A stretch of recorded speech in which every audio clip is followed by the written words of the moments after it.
that is a Grounding Technologies welcome. Thank you very much. Hello, my name is Melissa Blackburn. I'm the executive producer on Bristol and Bath Creative R&D, which is our flagship project run with 4 universities across Bristol and Bath and with Watershed. And for this Grounding Technologies project, we're also really pleased to say that we are joined by the West of England Combined Authority. So we're here today to talk about Grounding Technologies, which is a project that has lit us up this year in what has been quite a difficult year for most of us. And we're excited to share with you what the 6 teams who we funded have been up to in the last 4 months. So that's what we're going to do. But I'm just going to do a little bit of housekeeping first. And then we're going to do a very little short grounding ritual to bring us all into the room, which is something that we started doing in one of our workshops recently. So we're going to do that in a minute. So the shape of the afternoon is going to be that we're going to hear from Zoe and Jack, who are part of the Grounding Technologies team, in a minute about what this project's all been about and what we've been doing and why we did it. And then we're going to hear from the 6 teams in 2 groups. So there'll be 3 teams showing you a film and talking about their projects. And then we're going to have a break about 3:15, tea and coffee through there. And then we're going to hear from the last 3 teams. And then we hope to be finished by 4:30. I think you all probably know this already, but we're also doing First Friday between 5 and 6 p.m. today, which is the Pervasive Media Studio monthly sharing event where people come and share different kinds of creative technology-based work that they've been doing.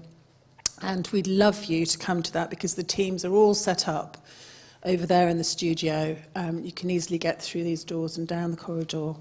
They're all set up to welcome you and to talk further about their projects. Housekeeping. Hello. Housekeeping. So the loos are either right at the far end, or those are the nice ones, or there are some loos here just out of this door. If there's a fire alarm, it's real, because we're not expecting one. So Watershed event staff and Watershed staff will help you probably through these doors and down the fire escape, but they will help you out.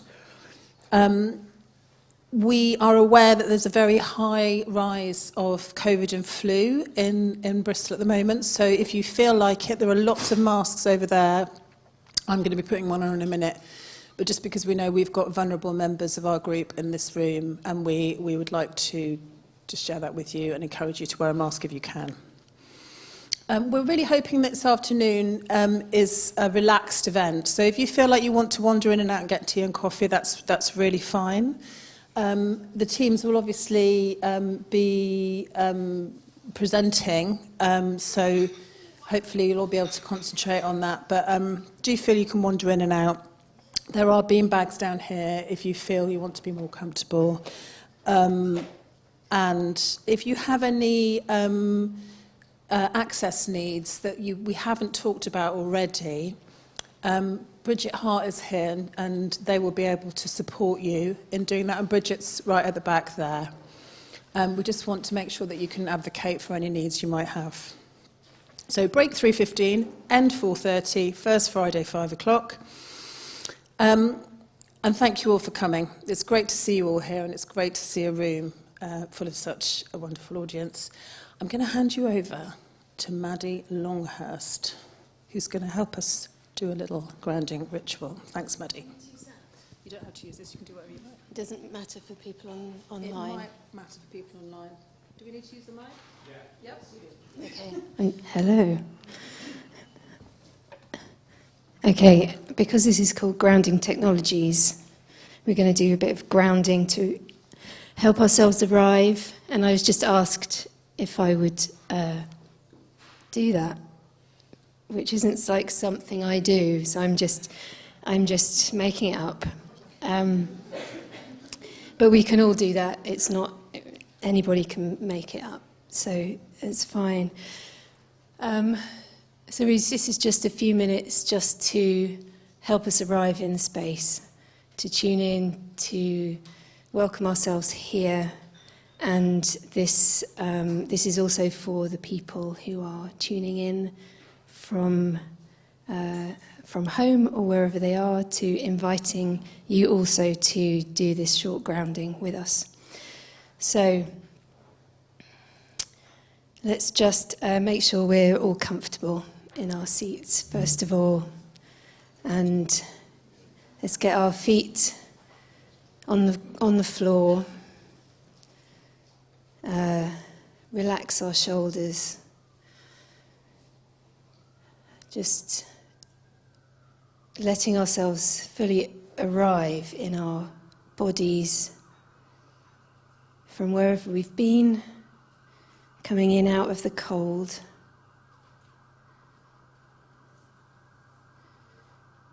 Maybe you want to just pull yourself up, lengthen your spine a little, whatever makes you feel comfortable. And you might want to close your eyes.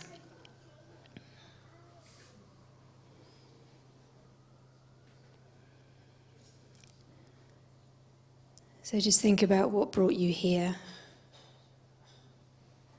how you're turning up, how you're showing up right now in this space.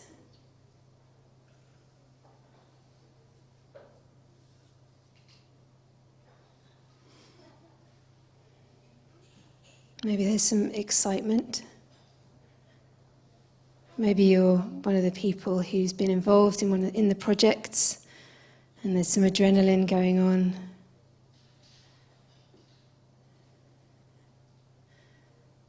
Just all of that is welcome. Maybe you've rushed here and you just need a moment to arrive. And going from a bunch of individuals into a collective in this space, we'll just take 3 deep breaths together.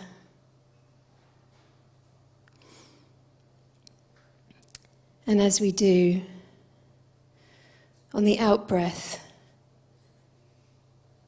just imagine the roots from your feet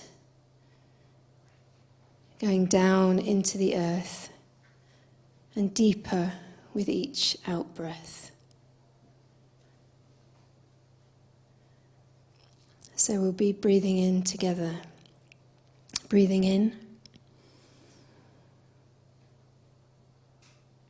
and out.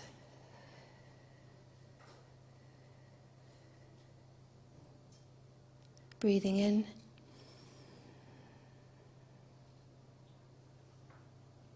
and out.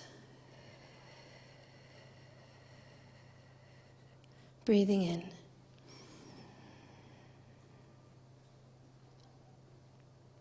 and out.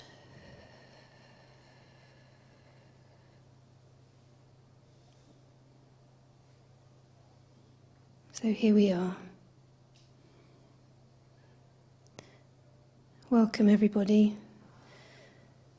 And when you're ready, just open your eyes and come back into the space.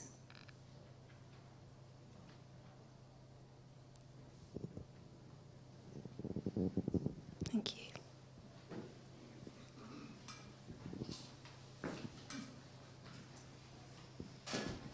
Thank you so much, Maddie. We did ask her to do it last minute, but she's so good, isn't she? Hi everyone, I'm Zoe Razbash. I'm climate action researcher at Watershed, and this is... Hi, I'm Jack Lowe. I'm a research associate at UE, and I'm part of the Grounding Technologies team too.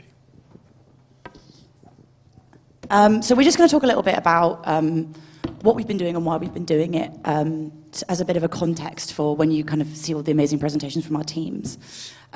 Jack, shall I pass over to you to start? Yes.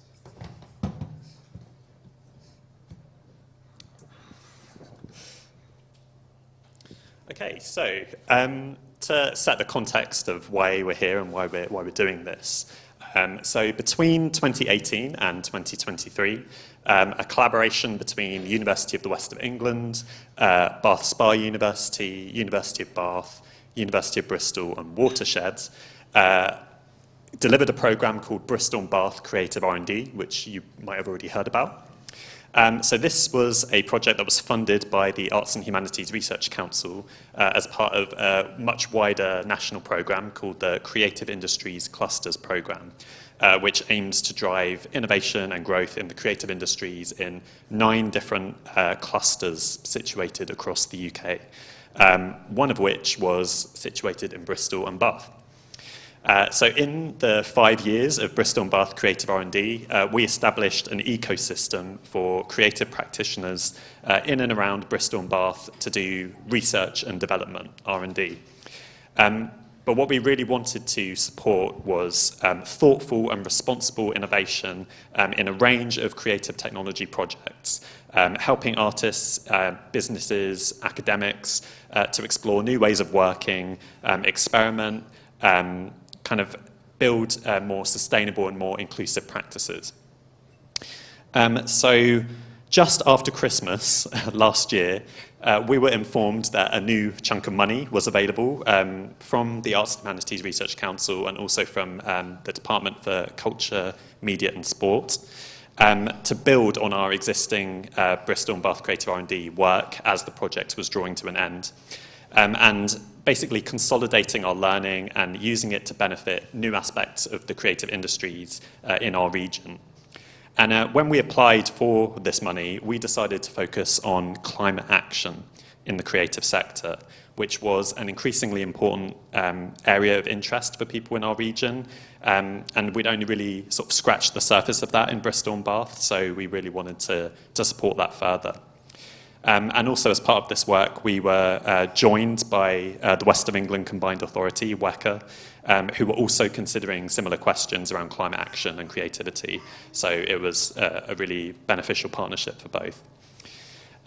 So we got this new chunk of money, but the caveat was that we only had 9 months to spend it, starting in March this year.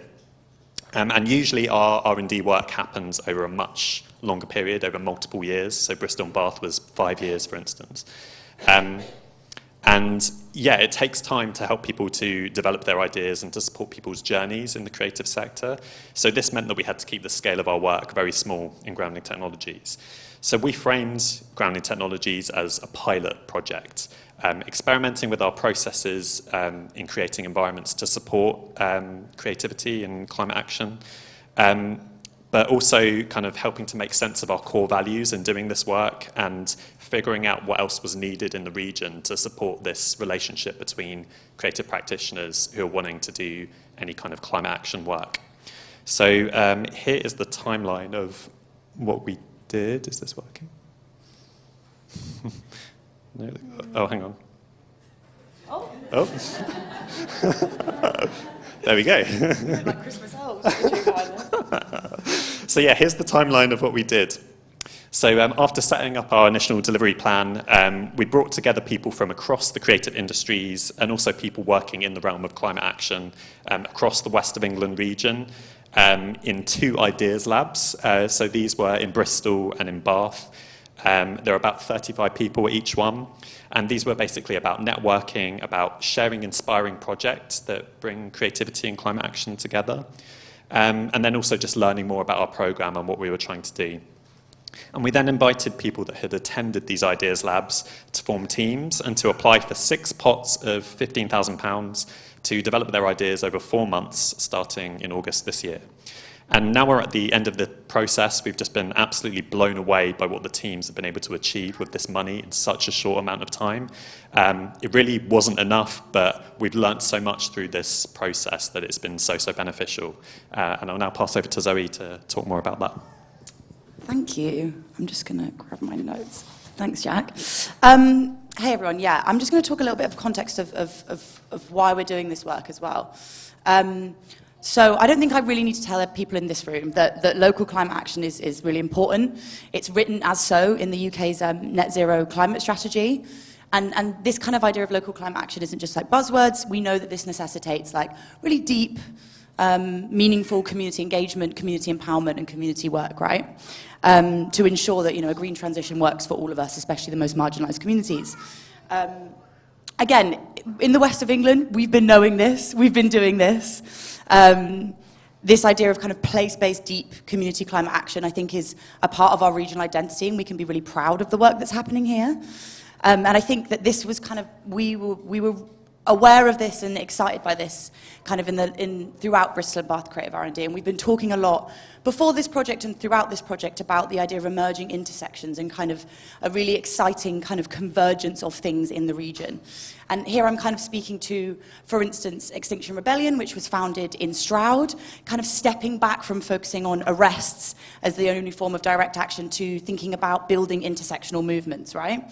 We're talking about the popularity of terms like a Green New Deal, ways to help us all kind of start to reimagine the economy in a way that works for us. The popularity of terms like a just transition, moving from just being in kind of climate groups and labour groups to actually something that's being brought in across councils, businesses, organisations to help us all think about how climate action can work for us. In Bristol, a Just Transition Declaration has just been written by 4 activists in conversations with community, which is really, really exciting. But there's also kind of like, we're really lucky to have such rich community arts organisations leading the kind of conversation and community engagement around climate. I always think of Superculture in Western Supermare's Climate Carnival as an amazing example of this.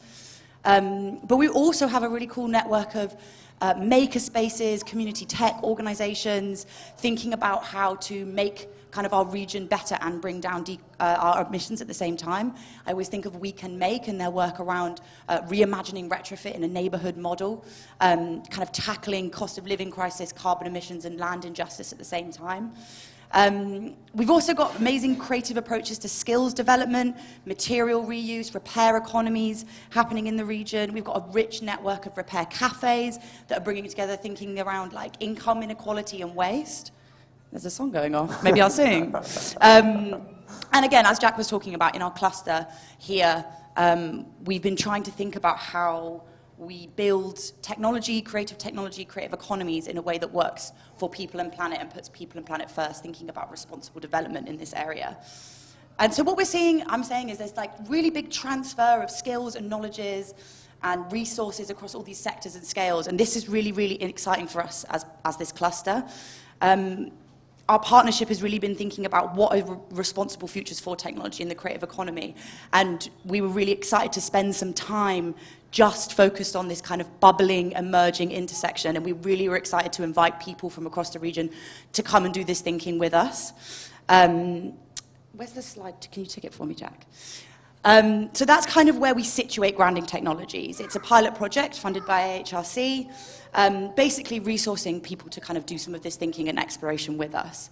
The questions we were kind of asking were around how technology, both kind of the mundane and everyday, but also kind of the emerging as well, can be creatively applied to support just transitions and community-centered ideas, but also thinking about how we can understand the work that's already happening within tech, community action, climate, creative sectors across the region, and what we can all learn from each other if we all came together for a moment.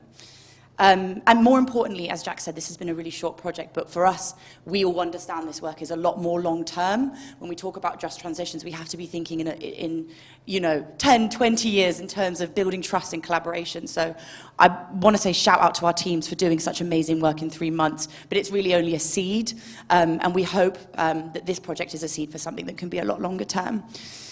Next slide, please, Jack. So this is how we've been thinking about where Grounding Technologies sits.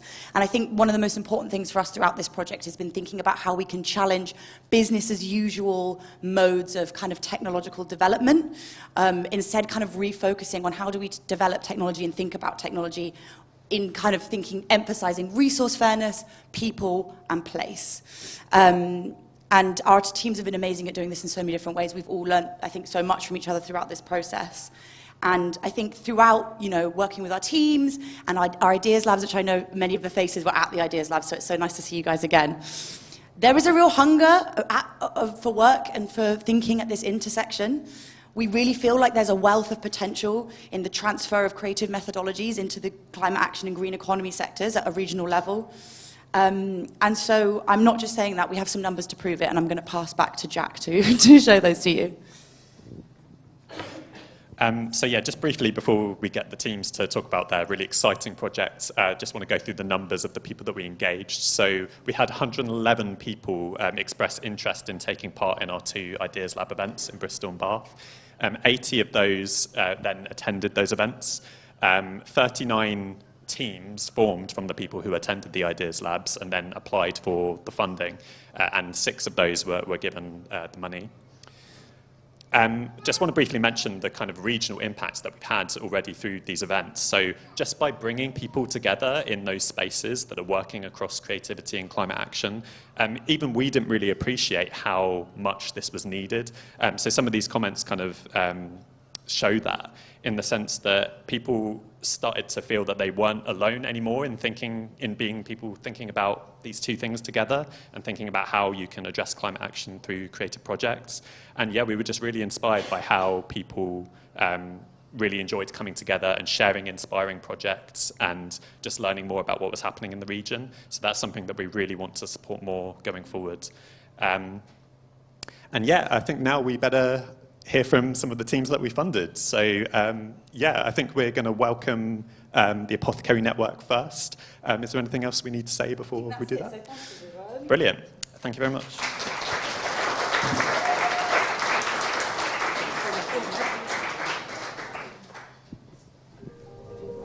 I think they're going to play The Apothecary Network is a prototype app which will allow people to establish their own decolonial community apothecary.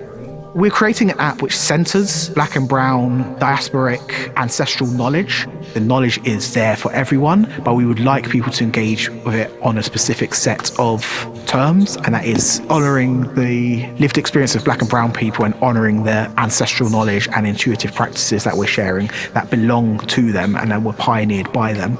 So I've been working with the team to think about the plant allies that we're going to encourage people to start to develop relationships with. I've been doing that by growing the herbs myself and experimenting with them, creating recipes and remedies, and just drawing together historical information and doing research that we can put together on the app for people to access. The user experience for the app is one where they essentially will be asked a series of questions about their relationship with nature, their relationship to their community, the amount of green space they have available to them, and then also how the climate crisis impacted their community. They'll be presented with a number of plant allies which address and suit their circumstances. So for example, if someone says they don't have a garden, they only have like a window ledge, and them and their community are feeling anxious, they'll be presented with herbs which they can grow in this incredibly small space, and these plants are all selected for their ease of growth, how accessible they are, and their psycho-emotional impacts. So it's really about saying to people, beginning on an individual level, then rippling out to their communities,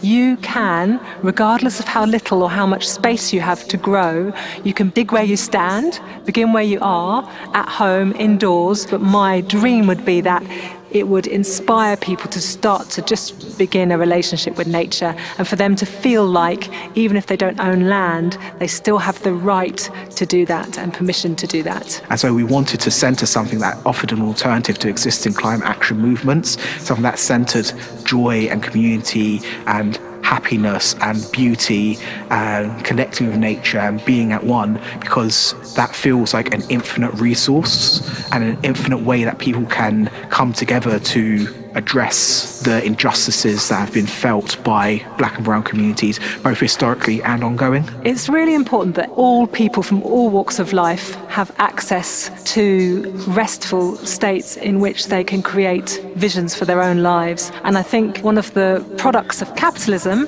extractive capitalism, is that it's taken people away from a sense of spaciousness in their own lives and has meant that people have felt less and less agency over how they can imagine themselves in the world. And I think the herbs can allow us to take space and time that historically has been stolen from us, and then from there we can come more into connection not only with ourselves but also with the world around us.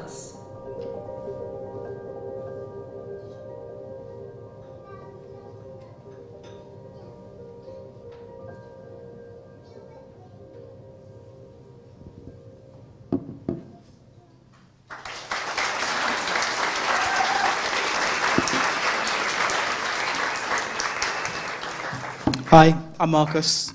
What do I want to start off by saying? First, I want to start off by saying I only made this presentation yesterday and I made no notes, so I'm making a lot of this up on the spot. And secondly, if I go over, I'm really sorry. Cool, so the Apothecary Network, what, who, and why. So begin with the what.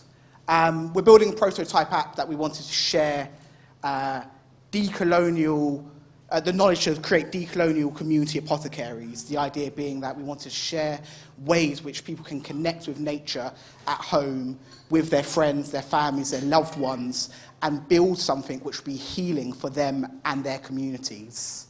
The clicker is not clicking. Click. Cool. So here we go. The project focused on diaspora and racialized communities. So we really wanted to focus on black and brown people, people who have experience at the raw end of colonialism, and because of that are at the raw end of climate injustice. People who also really experience this in their day-to-day lives, both here and elsewhere around the world. And that's really important, a really important thing to consider. And we wanted to use this project as a way for people who often feel unsafe in green spaces to feel a sense of agency and feel a sense of connection with that land.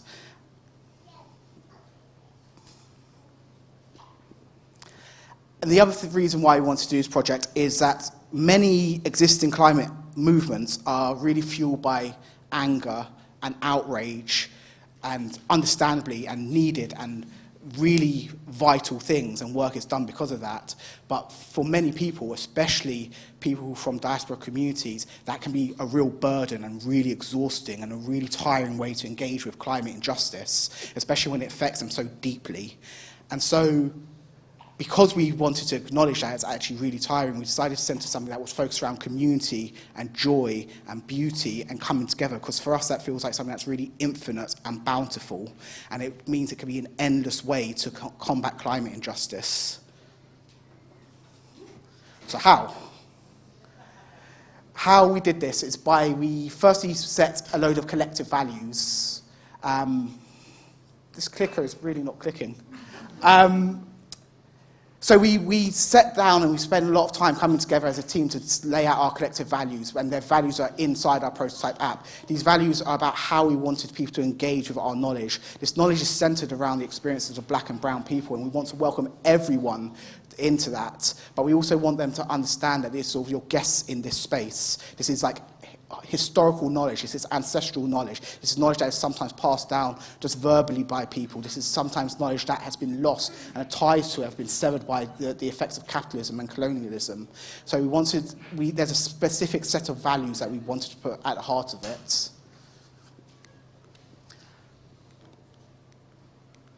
Community. So we really wanted everyone to consider the way that the climate injustice has impacted their communities, not just on an individual level, but their friends, their family, their loved ones, their neighbours, the people in their streets. We wanted to build something that meant that you thought outside of an individual sphere, which I think capitalism often forces people into thinking about things. We wanted to focus on knowledge sharing. So we didn't want to replicate ideas of hierarchy. We wanted to share knowledge between us. And this version of the app, in later version of the app, we're hoping to essentially turn it into almost like a wiki of herbalism, where people can add their own experiences of herbs, how they grow them, how they use them, and share it in a community. So it's both a digital community and a physical in-person community. And joy. We wanted to build something that felt easy to use, that felt a joyful experience, that felt exciting for people to engage with. We did that in all sorts of ways. One of the ways we did it was just, we created these beautiful illustrations throughout the apps, rather than having it feeling really clinical with photos of the plants. We have these amazing illustrations that have gone through it. So building the prototype. So we essentially, this project has the capacity to be huge. You know, we're talking of cataloguing potentially a global history of herbalism and plants. We talk about then all the ways that impacts people through climate injustice, land sovereignty, food systems, and it is really quite endless. So we didn't have time to do that because we only had 3 months. And only £15,000. Goes really quickly when you're trying to build an app. So we did that by focusing on two particular areas: community impacts, and we sort of like narrowed it down to 4 ideas of how we thought climate injustice might be impacting communities: anger and outrage, grief and loss, stress, anxiety and fear, and cultivating imagination and dreaming. I think that 4th one in particular is really important, especially within this app. The idea was that actually some people may be working against climate action, may be coming together in their communities, and they're hopeful and they're joyful, they're uniting already, and it's really important to acknowledge that not all of climate action has to be centred in fear and anxiety and those negative emotions. And a second really important thing that we focused on is green space. So how much green space people had available to them. And this is like a particular acknowledgement that actually people, especially working class communities, black and brown people, their access to green space and how safe they feel in green spaces really differs. So we wanted to acknowledge that not everyone has a garden to do this, but we wanted this to be available to anyone. So we have 4 options that we kind of focused on. Guerrilla gardening for people who have no access to green spaces, who might want to just go out in their street, in their local area, and reclaim some of those green spaces. Indoor growing for people who wanted to have a little plant pot at home in their kitchen, and something they could grow, like a little windowsill apothecary for their family or their loved ones, which I thought was like a whimsical and kind of magical idea, of like a little indoor medicinal dispensary. A small outdoor spaces, so that might be like a balcony that you might have. And then gardens and allotments were kind of 4 spaces we kind of focused on. And using those kind of like spaces, we essentially created like a matrix, a user grid, which crossed those things and created 16 different profiles. So for example, we might have someone who experiences anger and outrage and has only access to plant pots in their kitchen, and that will give them a load of plants which are based on those kind of experiences. And then we recommend them plant allies based on that. So this is what the sign-up process would essentially look like. These are some quick screenshots. So we created like a sign-up profile with a user with a survey in it where they'd be asked questions about themselves, their communities, and there's a few questions which we consider to be quite self-reflexive. They're things like, what does community mean to you? Where's your place-based community? Where's your people-based community? How do you feel? How connected to nature do you feel? And some of them are more practical for the user navigation experience. How much green space do you have available? What are the impacts of climate crisis in your community? And based on them, they're offered plants. And then each plant that they're offered, we've given them a range of information. So as you can see, some more of these beautiful illustrations. And they get some brief information about the history of the plant, which we really try to focus in a decolonial kind of way, talking about the history in black and brown communities, how it was used, how some of those plants have been co-opted by colonizing people throughout the world. And then we offered remedies that they could use that would sort of like help, that they could use these plants together in their communities. We also wanted to acknowledge some of the limitations of this prototype, that it's not a final product. We had 3 months to put it together. We limited it to 16 profiles and 8 plants. There are hundreds and hundreds and hundreds of plants and remedies and different ways to grow these and use these. So it's limited. We wanted to acknowledge it's not fully accessible. It's not fully accessible in terms of screen readers. It's not fully accessible in terms of the way the knowledge is shared. Some people might not know what sowing means or how to harvest flowers from a plant. We wanted to include things like photos and videos into it, which we didn't have the time or resources to do. We have got a glossary in there, which I think is actually really, really helpful. community activity. We really wanted this to be about building community. So in the original plan, there was an idea that we'd allow people to come together in workshops, and we're actually holding a workshop which is applying some of these principles on Mondays. We've called it the Collective Herbalism Medicine Making Workshop Against Genocide, and we're holding it in East London, where people will come together to make medicines for those who have been impacted by the multiple ongoing genocides around the world, in Palestine and in Congo and other places, and when they're focusing on activists who might be experiencing challenges in dealing with these situations. Not just activists, anyone who is impacted by this. And finally, knowledge. We just wanted to include more. Like, it's that simple. We wanted to include way more stuff in there, and we had to like really strip it back. Like, I would hope that someday this app could be like, as I said, like a wiki of decolonial, radical, anti-capitalist herbalism, where people can come together and grow and be in community with one another. And that's a lot of knowledge to kind of pull together. Finally, I just want to say, like, I'm doing all the chatting up here, but actually this app will not be possible without the team I worked with. These guys are brilliant and amazing, and basically all I did was boss them around, and then they made it all, and they're all incredible, brilliant. So they're sitting over there. I beg, when you get a moment, go over there and tell them how amazing they all are, because they are incredible.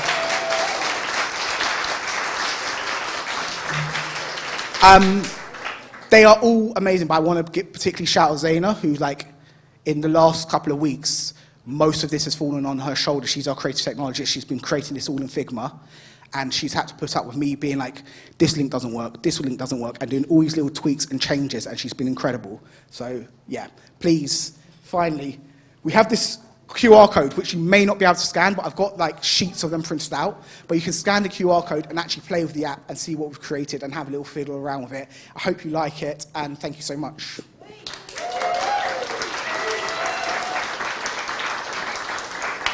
Thanks, everyone. Thanks, Marcus. That QR code will also be available in First Friday at 5 o'clock.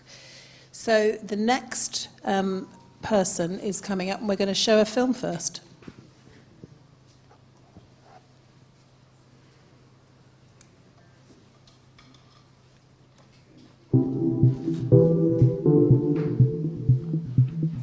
Focus But Where is a game that is looking to reveal the intersection, really, between climate activism and social media. So we're really looking at the way in which activists attempt to break through apathy and ignorance in multiple different ways. So what we did narratively is to split the game into 5 chapters, and each chapter is going to delve into one aspect of the digital landscape and also like the intersection between climate change activism and our digital landscape. For instance, in chapter 1, we're going to let people find climate-related news in a flood of entertainment news and tabloid news, sort of to demonstrate how serious issues like climate change often got overshadowed, and activists sometimes are forced to stage protests that are controversial, that are sensational, to attract attention, to put climate change under the spotlight all the time. They're going to be sort of looking at the screen, and they see almost like an open eyeball, and by moving their head around and thinking, they can interact with this game. Essentially, they're going to go through kind of like a story with a few different chapters, and like any story, the narrative will sort of get more and more dramatic as it goes on. And hopefully by the end of it, they'll sort of be able to look back on either the climate crisis or on the media discourse we have at the moment, and sort of see it in a bit of a new light. We are using the TensorFlow Face Landmark Detection Framework, which is recently released by Google, and then they are going to map our face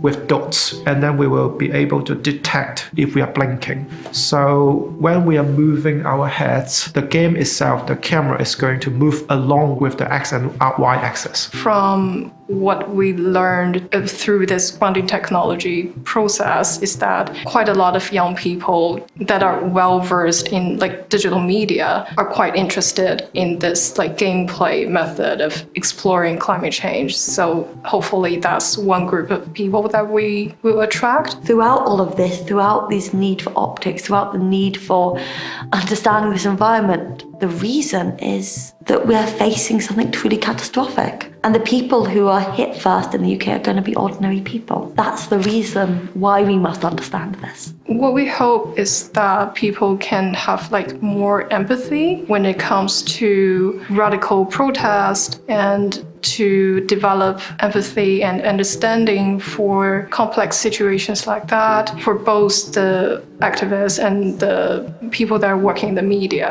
and not to jump into conclusion and not to spend all of our attention fighting each other online and debating who's right or wrong.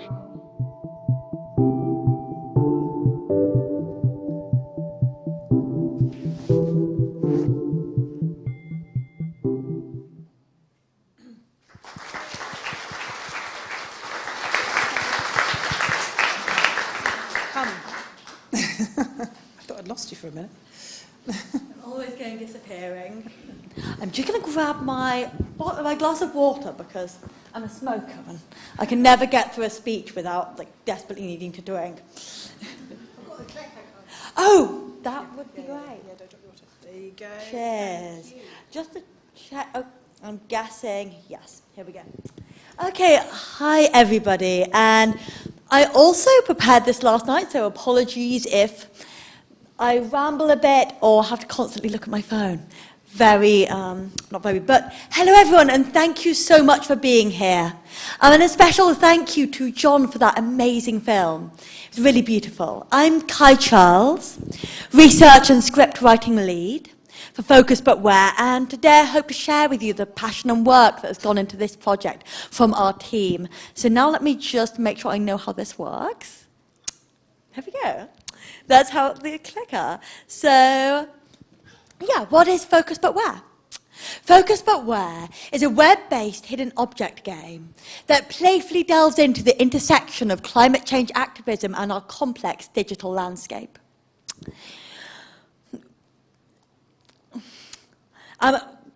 Sorry about this. Our complex digital landscape. We hope to address climate change here in a more accessible way through gaming technology. So, what is our aim? We believe that addressing climate change not only requires radical changes in our natural environment, but also effective communication, coordination, and negotiation online. We are particularly interested in addressing the deeply psychological and social aspects of climate action by promoting digital literacy and a better understanding of the climate communication challenges faced by many activists through interactive storytelling and creative technologies. So, what about the technical aspect of this, the sort of grounding technologies? So, how do we do it? In terms of creative technology utilization, this project leverages the game engine Phaser.io and TensorFlow. We offer two interactive modes, standard cursor-based navigation and a hands-free option that enables players to use their gaze to navigate the game and trigger interactive animations through eye movements like blinking and staring. This innovative gameplay experience centers accessibility and underscores a key element of our narrative, the dynamics of attention, distraction, and focus, and the changes of perspective surrounding environmental issues. So, what about gameplay? How does it feel when you play this game? Apologies for the constant faffing about with trying to navigate the phone and the clicker. Clicker, do your thing. Nope? Come on. Okay. Oh, yes, I think so. Do we have a clicker working? Sort of. This'll do. Oh, thank you. I have not used a clicker before, so I am completely lost with this. So, gameplay. This should work for it. So in terms of gameplay mechanics, the game follows the classic hidden object genre. Players explore various scenes uncover hidden objects relevant to climate change, and collect them in their inventory. Their inventory then presents them with information, further resources, and references, which they can use to better understand the topics discussed in the chapters. So that's the gameplay and the technology aspect, but what about the narrative and the meaning, which are, as a writer and researcher, my babies, I was kind of quoting Gigi on those last bits. So an overview of our finished chapters, and let's see if we can, nope. Here we go, we got it working. So narratively, the game is divided into 5 interconnected chapters. And what we're hoping to do is take the player on a sort of journey through the topics related to this intersection. So we start with Lost in the Flood, and you already know a bit about this chapter. So what we're doing here is really trying to highlight the way that important climate action news, whether that's catastrophes or protests such as XR's big one in London last year, often get lost in a flood of more sensational media. And here we're really trying to highlight this idea of focus and the intention economy. But carrying on from this chapter, once, and I keep doing this clicker wrong, so here you can see a lot of the brilliant illustrations from our amazing illustrator, Inigo. But following on from this, we want to address this question of why is it like this, and how do activists interact with this environment? So the second chapter focuses on a very famous protest. You might have heard of it. The Sunflowers and Van Gogh. So 2 activists, Phoebe Plummer and Anna Holland, went into the National Gallery and threw a tin of Heinz soup at a Van Gogh painting, a very famous Van Gogh painting, The Sunflowers, and delivered a speech. Now, what we wanted to do with this is really explore both the reasoning of the activists and the reasoning of the media and response to this protest. So by analysing the initial public response and its portrayal in the media, and drawing from historical incidences of radical protest, we aim to uncover this and to look at its impact on national discourse. In one section in particular of this chapter, we explore the omission by the media of the fact that the painting was protected by safety glass, a fact the activists were aware of, and how this omission both drove a lot of the rage against the activists and the initial spread of this protest online, but also a lot of the attention it gained. I want to look at why. Was it worth it? Why did the activists choose this? How does this fit into these sort of patterns of media engagement? But following directly on from this chapter, we have chapter 3, The Addict Factory, which turns from this chapter and the anger and the division and the attention, the weeks and weeks of attention this protest got, to look at why. Why is it only a protest such as this that gains this attention? And why is it so divisive? Then the Addict Factory addresses this by looking at this online media landscape. So I hope you can see here, we have this factory which presents a lot of the ways in which the media landscape has been kind of structured to present this situation. So we illustrate how our online world contributes to echo chambers, extremism, and addiction, touching on manipulative UX/UI designs crafted by tech companies, the attention economy that dominates discourse, and the commodification of human weakness, turning us into products rather than consumers. Using the hidden object mechanism as a narrative tool, we explore issues such as echo chambers, depicting the limiting nature of personalized media environments through illustration and gameplay. So that's it for our finished chapters. We have 3 finished chapters, which hopefully you can interact with them a bit later. But we also have 2 unfinished chapters, which are vital to the message of this game. The 4th, so The Spiders in the Attic, focuses on the influence of lobbying bodies. And we don't have much time left. I have rambled too much. Pro tip, time these things before you do them. So we are going to skip those. Quick vibe, lobbying, and what happens if we don't do anything, which is very bad final thing, a note of hope. Jumping to the final part, what do we want to do in the future? So, in the coming year, we hope to finalise the overall game narrative, ensuring cohesiveness, full playability and the development of an accessible game features. And ultimately, we hope to produce a game that encourages empathy and action, pushing back against a media landscape often devoid of both. At its heart, the game questions what must be done to avoid the world burning in a graveyard of just causes. And by its end, we hope to provide something of an answer. So thank you so much to all the team, and I will jump off the stage now. Thank you, everybody. There we go. Yes, there we go. One moment, cheers. Thank you so much, Kai, and thank you for that fantastic project, which is really inspiring and involves some wonderful creative technology. We've got one more film before we have a coffee break, and that is from our friends at the Greenbelt 2.0. Thanks. People are talking about the Greenbelt. Greenbelt. Greenbelt. Greenbelt. Greenbelt. The Greenbelt.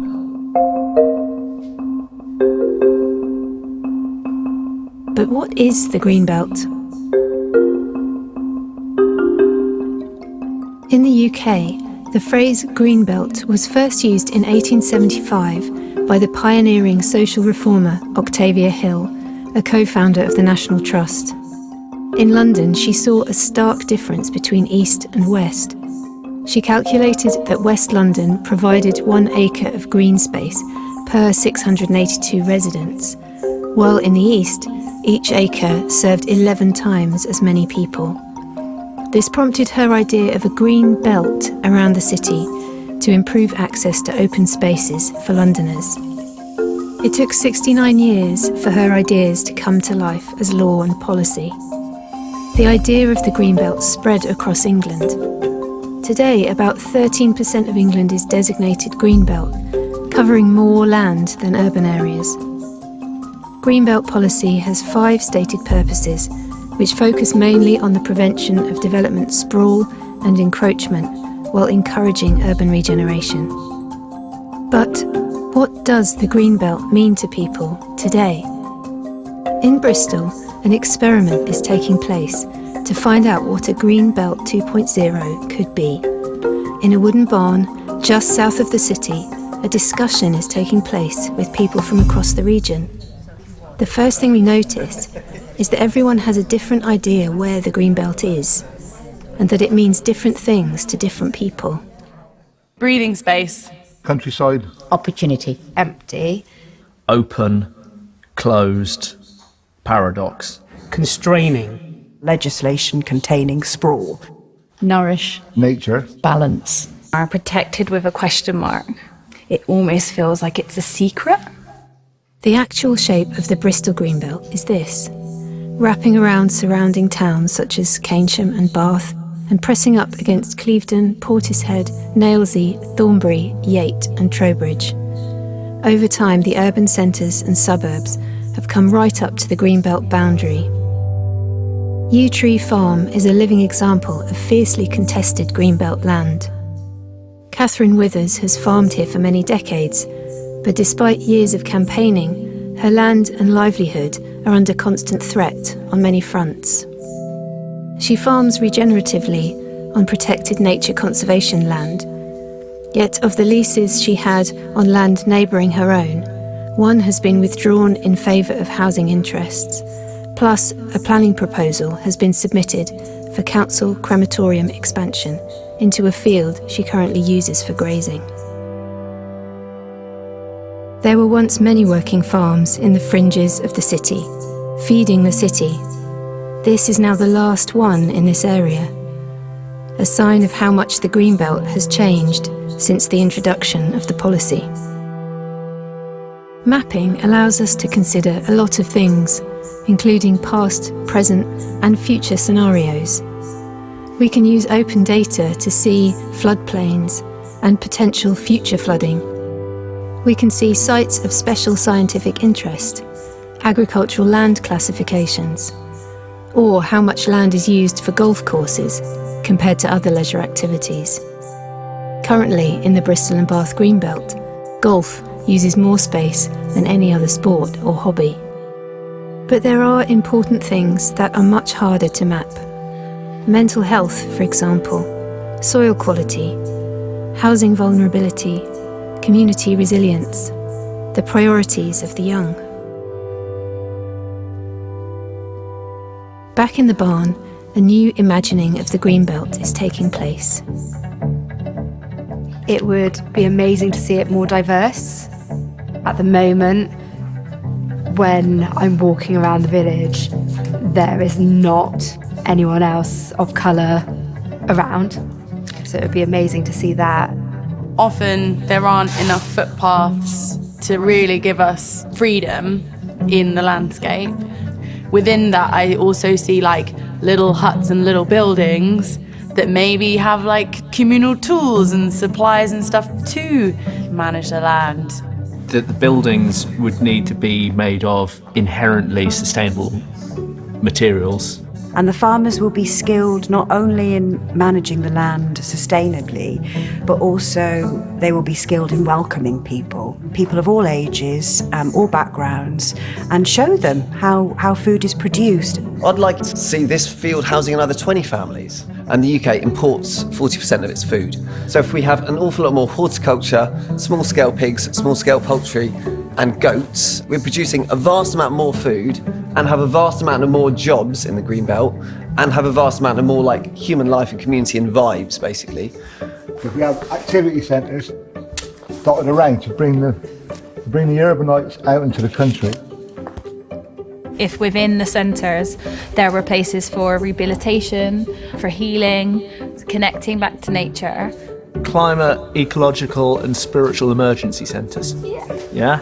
Custodians for and invigorate a whole new culture of connection with land for young people. We've got the young people we're training, supporting, that they'll be confident to come out by themselves in a few years.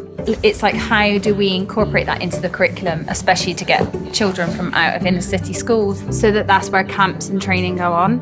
Let's design it consensually by the community, by the custodians for the greater good. Held as community land trusts. It's a social justice issue. And then I'd like to see a mass transit system that links round. It kind of loops. Oh, well, it loops all around. Loops around. Okay. Wow. The transport links also support the workers. There's lots of buses, and those goods get transported back into the city. What's stopping it? Who are we trying to please?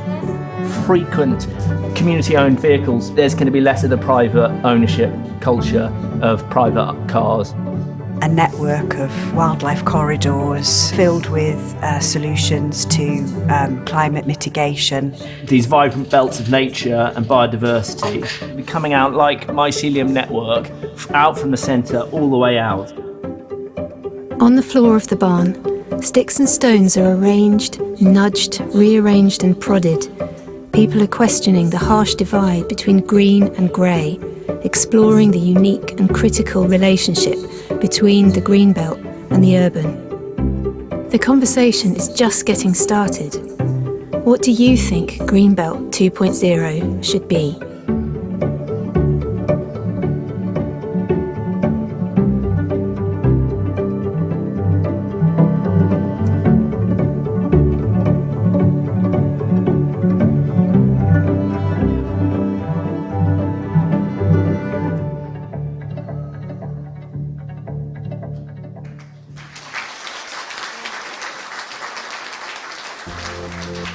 Greenbelt 2.0 has been a coming together of people with lots of different skill sets to test and challenge the existing concept of the Greenbelt. Particularly today, we've been out in the Greenbelt in this lovely barn surrounded by hay bales and a fire. We've had a great discussion. We've got hands-on and made maps out of stones. This is about throwing it all up in the air and saying, how might we reimagine what the Greenbelt is for, what it does in a way that meets these multiple needs that we have in this time of climate and ecological emergency, housing emergency, crises. You know, the Greenbelt is quite a complex topic and quite contentious, and I think there's a lot of blurry lines there. We do need housing, but we also need to protect nature, because without nature we won't exist. We need to ensure that the voice of minority ethnic people are heard in these kind of meetings or consultations, because what happens is usually the loudest voice is heard, and usually BME people are not involved in these kind of consultations. It's not seen as a priority for them, but often they're busy with their day-to-day lives, or they're still doing, I would say, basic equalities work. This is much more strategic, and a lot of people feel that it's not for them. And I think what I really took away from this was there was lots of different ideas, lots of different ways of imagining the future Greenbelt, and actually having a shared map on the ground to play with and arguably negotiate with was really, really powerful. The Grounding Technologies funding has just been exactly the right thing at the right time. It's been really interesting, the opportunity that it's brought about to work with people who are working in creative technology. And I think being here today has really grounded this whole process. But what's come out of today is that there's a real excitement and even sort of hunger for and interest in doing more of this, and a real understanding that actually that Venn diagram of community conversations and creative technology, that creates a real sweet spot, and the group that was here today were totally up for that. From the beginning, we've been thinking about it as something that will challenge people to think about it differently, from people who are planners and have heard of the concept of the Greenbelt and they've decided what it is, challenge their preconceptions, maybe reassess what they want it to be, but then also people who've never even heard of the word Greenbelt, have no concept or context of what it should be. It's their Greenbelt too, right? So Greenbelt 2.0 is about deciding what we want it to be in the future, and by we I mean everyone. If we put communities in the driving seat of change, then what becomes possible becomes much more exciting and much more human scale.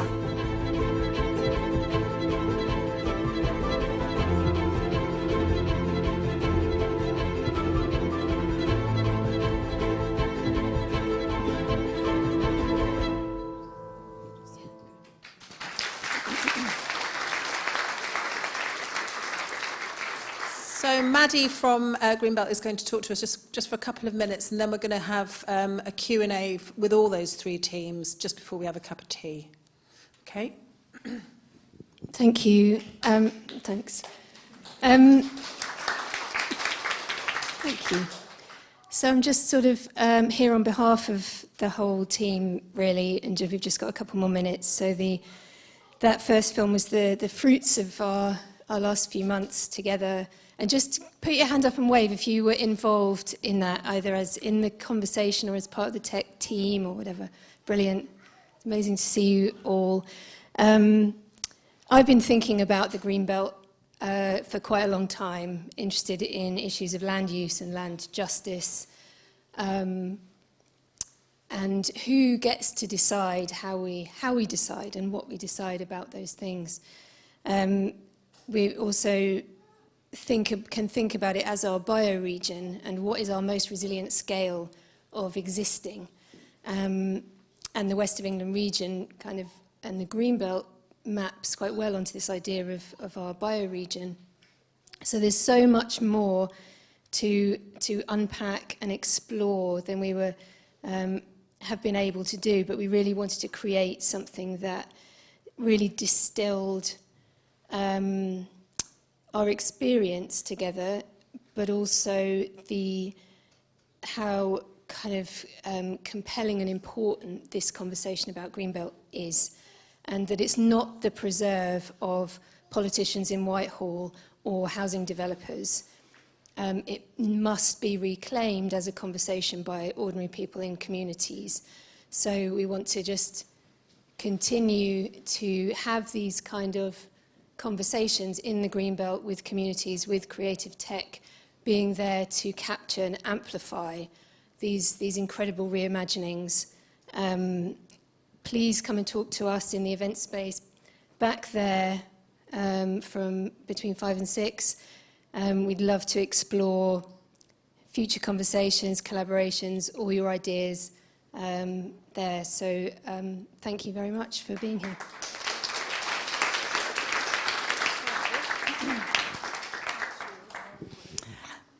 Hello, can I get a rep from each of those teams up on the stage with me for a quick Q&A?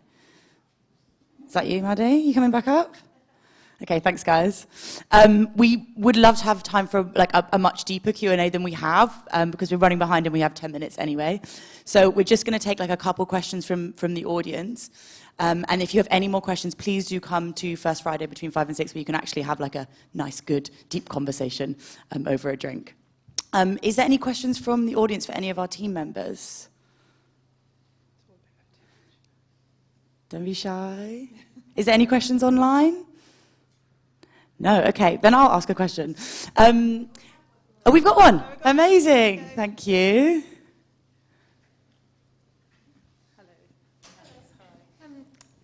Wow, thanks first of all to all the presenters for such an inspiring set of different presentations and visions. It's amazing. I've got a question for the Focus But Where team, which was just, I wondered whether as part of the prototyping you'd been able to do much kind of user testing with kind of ordinary users and how they've responded. I'm particularly interested in like where they were left at the end of the journey. Does that make sense?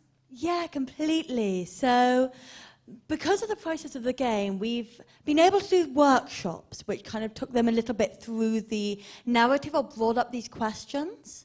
But unfortunately, because of the time period and just the general money that it takes with gaming production, we haven't yet been able to sort of present it to users as a game. We've only got a couple of chapters ready for testing at the moment. But yeah, we had some really brilliant workshops and there were some really interesting ideas. I think the best thing that I noticed was an increased level of empathy amongst the people who explored it. In particular, both for activists and for understanding the environment and for the divisive opinions online because of the greater understanding of this environment. But yeah, hope that answers the question. Thank you. Is there any other questions in the room, or Emma, is there a question online? No? No more questions in the room? Oh, we've got a question over here. Oh, here we go. Thank you. It's just more of a comment on the Greenbelt. North Somerset's pre-submission local plan literally came out yesterday. So to comment on the Greenbelt proposals, now's your chance.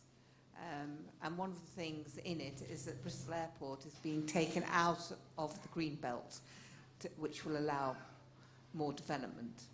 Thank you. Do you want to respond, Maddie?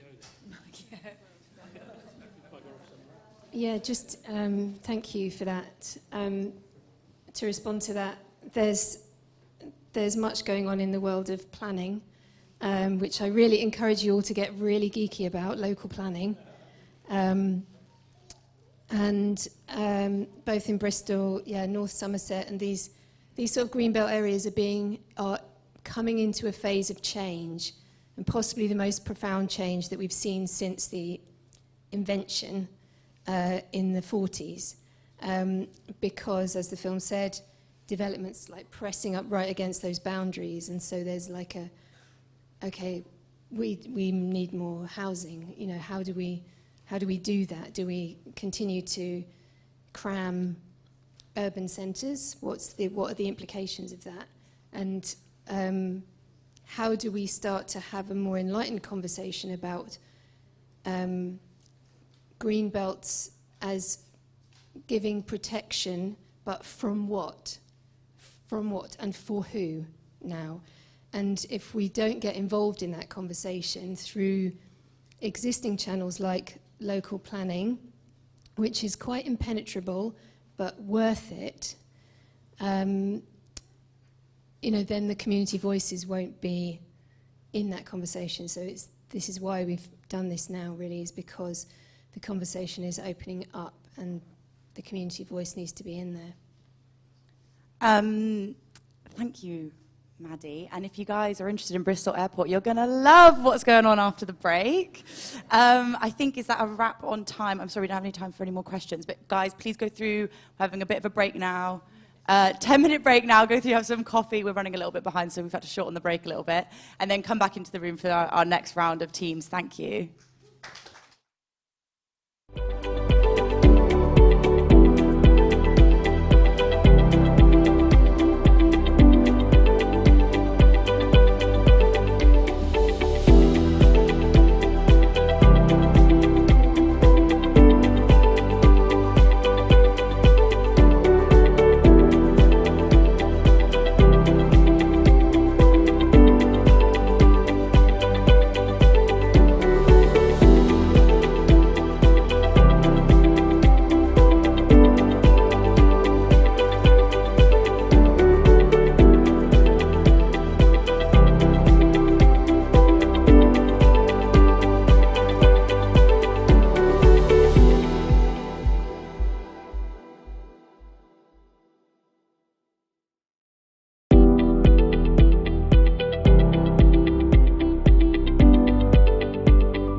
just a bit of an access request from our team. We've got a couple of people in the room who have some sensory issues, so if we could not applaud, instead we do hand waves. Everyone do them for me, please, the jazz hands. Yes, so beautiful. Thank you so much. It just makes it a more accessible event for everyone. I am going to hand over to our Garden Lab Whispers Grow team after a short video from Knoll West Media Centre. So I think the film's going to play now. Garden Lab Whispers Grow is a collaborative research experimental space where we've got a creative technologist who's supporting a group of artists, disabled artists in our community. They've been exploring ideas around perception, access to green spaces, the idea of nature, what does that mean? And then also looking at other perceptions from the more than human world. So I brought a couple of ideas to the mix earlier in the project. One was microbial fuel cells, which are also known as mud batteries, whereby bacterial activity in the soil creates a small amount of electricity which can be harvested for small power applications, such as making a sound or flashing a light. And this idea is, this technology is great for making people aware of the life that is in the soil beneath their feet. So it's a good way to make people think about an aspect of non-human life that they haven't really thought about or even been aware of. At the back of this experiment, Ruth and Daisy has explored this idea of a bed. So as a symbol where we can put these plants in, where this battery can then operate in. A lot of time when you go outside in nature, you go to garden or you go to walk or you go to be and do and all of this. But what about if you would just could just rest and not do? And what would you discover when you do that? And then alongside that, Ollie's a keen nature photographer as well. He's a wheelchair user. So the idea was then to look at macroscopes. How can we take a closer look at nature and how can we bring that viewpoint into the allotment as well? At the moment, Ollie doesn't have access to the allotment. What's the allotment actually missing by not having his view, his sense inside the allotment itself as well? For me, it's about if you're not in a space, then people don't know why you're not there. And then that's also the same thing for me with the bed, is about showing people who maybe can't get out into nature and saying we're interested, we want to be connected with nature, and here's why we're not here, and here's how you can connect with us. We show people how to grow and then how to cook. It's like education, well-being. I think it's just kind of really allowing people to be as well without any prejudices. Yeah, just that kind of openness. Everybody's invited, everybody's allowed to be involved, and yeah, come. Ultimately, a big vision that we've got here is to set up this kind of space, like a cloud almost, where information can be exchanged and accessed. And this is all to help us collectively to act more politically and protect our spaces. Where this will sit is alongside the data to inform this deeper conversations about change and what thriving neighbourhoods and thriving green spaces really mean in Knoll West.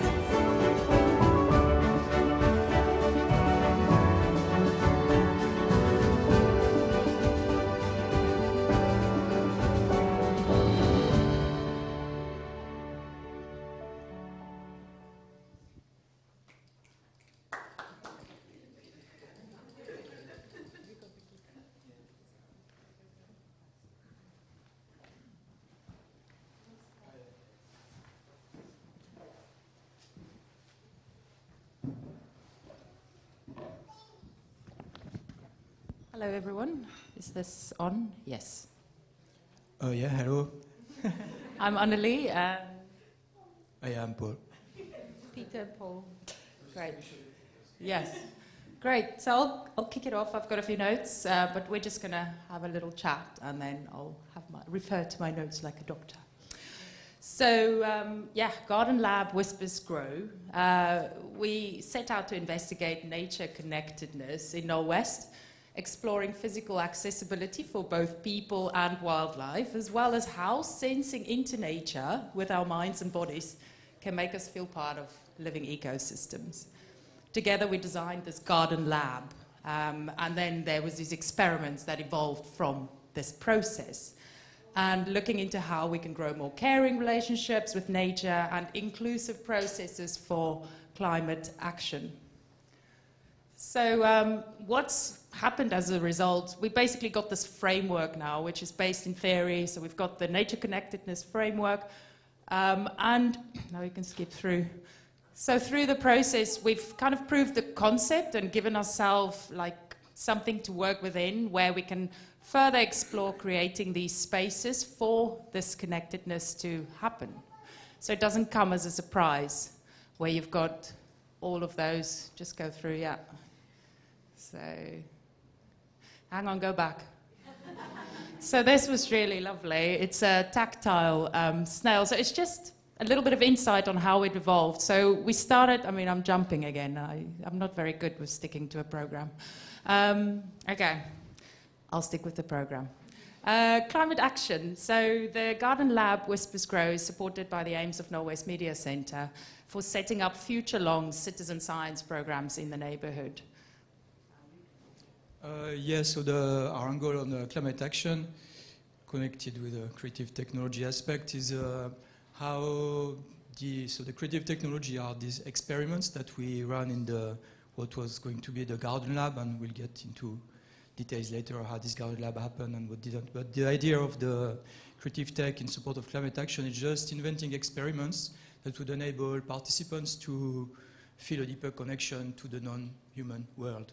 So in the film we saw, for example, the microbial fuel cells, these mud batteries that make people aware about the microbial life in the soil, for example, and how through generating a small current, making a little light flash, children, for example, can become aware of this life in the soil and maybe develop a better empathy or awareness of respect altogether of this life in the soil. So our angle of climate action is quite gentle. We're not activists, but we are hoping that by offering these experiments, people can gradually develop and nurture a better relationship with non-human livings. Second aspect of our creative tech is, so this is an example of these microbes in the soil. They're called electrogenic bacteria, which actually create a small current. They emit electrons as part of the digestive process. Not getting into detail. If you've got questions, we've got examples afterwards. Workshop with kids. And the second aspect was about access, where the creative tech we developed as a second experiment was to provide people with accessibility issues, or I can't really know exactly what people with accessibility needs to be able to access nature in a different way. For example, creating a tool that allows them to have a ground-based vision and take videos and photos from this point of view, otherwise unable to access. Great.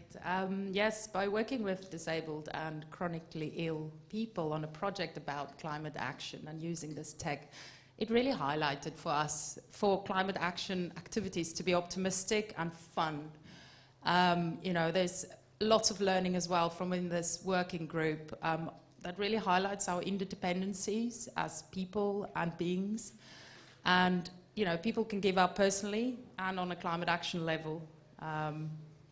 But having the open conversations and spaces to allow people to have these connections and interactions and empathy with more than human beings. So by using this creative tech to foster these empathetic interactions, so it gave us an entry point into our experiments, which allowed for access into the worlds we wouldn't encounter otherwise, especially true for disabled and chronically ill people. It was fun, it was practical, experimental, creative and playful. And through this practice, we were able to radically ask different questions, which in turn led to very new, interesting ideas. What if we trained a snail robot to be curious about wildlife corridors while making nature more accessible to chronically ill and disabled people? Accessibility, making work accessible to disabled and chronically ill people, involve flexibility and care, trust and respect. This is in turn, this is how to running the project, to communicate with, and also in practicalities of paying associates to do this work. The lack of access to our green spaces and getting people into green spaces physically is problematic for many people with access needs, lack of accessible paths, entrance points, resting areas. Disability and chronic illness is a natural part of life. Some disabled people refer to more able-bodied as not yet disabled. Yet society places a value-based system on people to get them fixed. And this applies to nature as well, to fix us. What if all bodies were perfect and nature is perfect? And all we had to do was just to start to connect and collaborate. And this gives us a whole new place to start from. Yeah, I just want to, thank you, say a couple of words about what next possible avenues we want to explore. So as you could see from this slide, we could not actually get into the allotment with a wheelchair during the project. So there was this track you can see on the right-hand side of the screen was actually not available throughout the project. And there are further plans to create a permanent accessible track around the Springfield allotment, but same on such a short time scale. This didn't happen. So obviously the next step would be to create a physical garden lab on the allotment, possibly using one of the polytunnels, and this would be accessible with a wheelchair, and the experiments would be developed here in collaboration with the community who accesses the allotment, possibly bringing in guests to run special events. We could invent more experiments to run in a physical garden lab and develop them with the kids. What else? Yeah, just go ahead. I'll add to that. Yeah. Was one thing. Yes. Yeah, and then what's next as well is to really anchor this, like if we can change, so there was something we had about the technology and how the technology was applied in this instance where it was our entry point in. However, there's the considerations around technology and whether that is necessary, part of the experiments to actually get to these outcomes of nature connectedness. And next steps for us is to ground this literally within the green spaces and the growers in the neighborhood to see where this can come from next, and also, you know, work with other communities. We are based within a working class community, and there's lots of other wisdoms which is just sometimes disregarded out of the, you know, mainstream conversations of decision making and everything. So where do these voices, and you know, it's just what's erupted for us in this small scale project. You know, what is the potential that can go on a community level like in Norwest? So. Thank you. Is that it? You have an extra minute or 1 minute? Yeah, no, just expanding a little bit on the points of the idea of the connection to nature through creative tech, the conversation we've had around like the Norwest Media Center and the public event we did was about, is creative tech necessary for accessing nature, for improving access to nature? And my view, and I think we share this view, is that it is not the first point. The first point should be connection to nature by getting your hands dirty and try to understand plants and try to have practical activities to grow things. And then the creative tech can come as either an amplifier for showing things that are unseen, or as an accessibility aid to make people who wouldn't be aware to access, but definitely not as a primary thing, a screen that would still shelter us from the first contact that we think is the primary thing we're trying to revive. That's great. Thank you very much.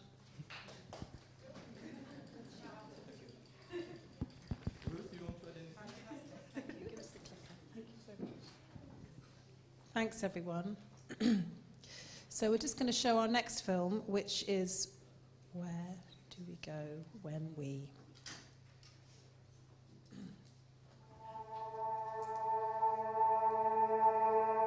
So Where Do We Go When We is the creative development phase of a multi-sensory experience designed to be neurodiverse friendly and to connect marginalised and neurodiverse communities and people to nature. As part of Grounding Technologies, we're doing an R&D process. So we've done a lot of work with neurodivergent communities, asking them questions and doing the research, running workshops. And kind of using that to kind of, distill an opportunity to also have a little play in a sensory amazement park.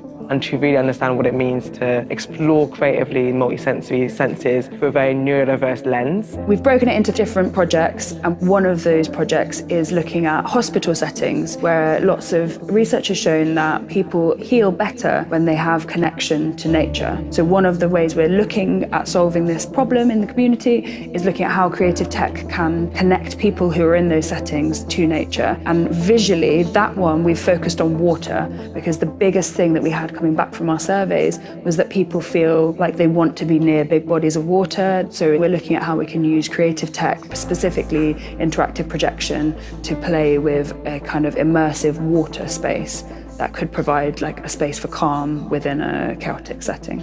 My role is essentially exploring tech in the realms of 3D modeling and how we can bring to life concepts around underrepresented communities and their accessibility to green spaces, trying to utilize soundscapes and more immersive realms of incorporating sound into the project. It's like giving people those little nuggets that hopefully will kind of encourage them to move more towards and take up space in these venues, regardless of being told you're welcome there or not. Looking forwards, I feel very passionately that people in cities need to feel more connected to nature. It's something in the climate crisis and in the current global crises that we are in, is something that we need to get back to. We need to have a better understanding of where our food comes from, where energy comes from, and how we can live in harmony with nature. And I think that starts with, on a local and personal level, having a connection to nature. So I would hope that going forward, that's something the project can provide. Because of kind of the questions that the climate crisis are already bringing out of us, this opportunity to kind of, reimagine innovative solutions that kind of bring the masses with us. I think that's what's really valuable over here, because actually when you kind of design in this way, meet people where they're at, the values that you kind of hope over time that they'll kind of develop some of their own first-hand connections to then desire to protect nature. But that's not where we're starting from. We're starting from kind of creating these very specific moments of interaction and play that kind of bring opportunity to kind of find community, joy and peace and rest.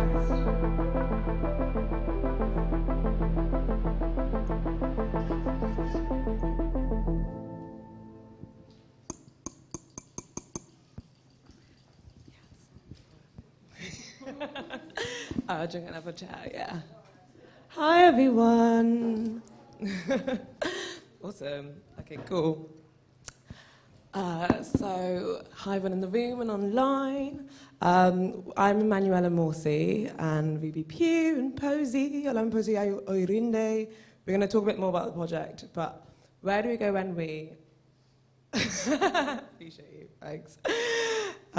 When we is a project that we kind of co-developed with very specific questions, looking specifically into what does the future of art, activism and tech really mean in this kind of ever-changing world of climate? What does it mean to be neurodiverse and engaging with nature? And actually, how can creative tech be used to address not just accessing the green spaces, but the value of kind of fostering this through interactive play? I don't know who's got the, you got the glitter. Amazing. So I guess what's the history and what's the aims? So this project's actually been one that's kind of come about through various other residencies and research projects, most notably Nature's a Western tool, but also the Test Inclusive Spaces one that I think earlier they were talking about, I think maybe Jack and Zoe were talking about previous residencies and kind of research projects that Bristol and Bath Creative R&D have been doing. And so this actual project's been an evolution. And so where do we go when we is specifically about how do you kind of develop a it's the creative development process of a multi-sensory experience that's meant to be nature-inspired, but also works with communities to really understand what it means to make this neurodiverse friendly. And the idea being that you're not only, it's right.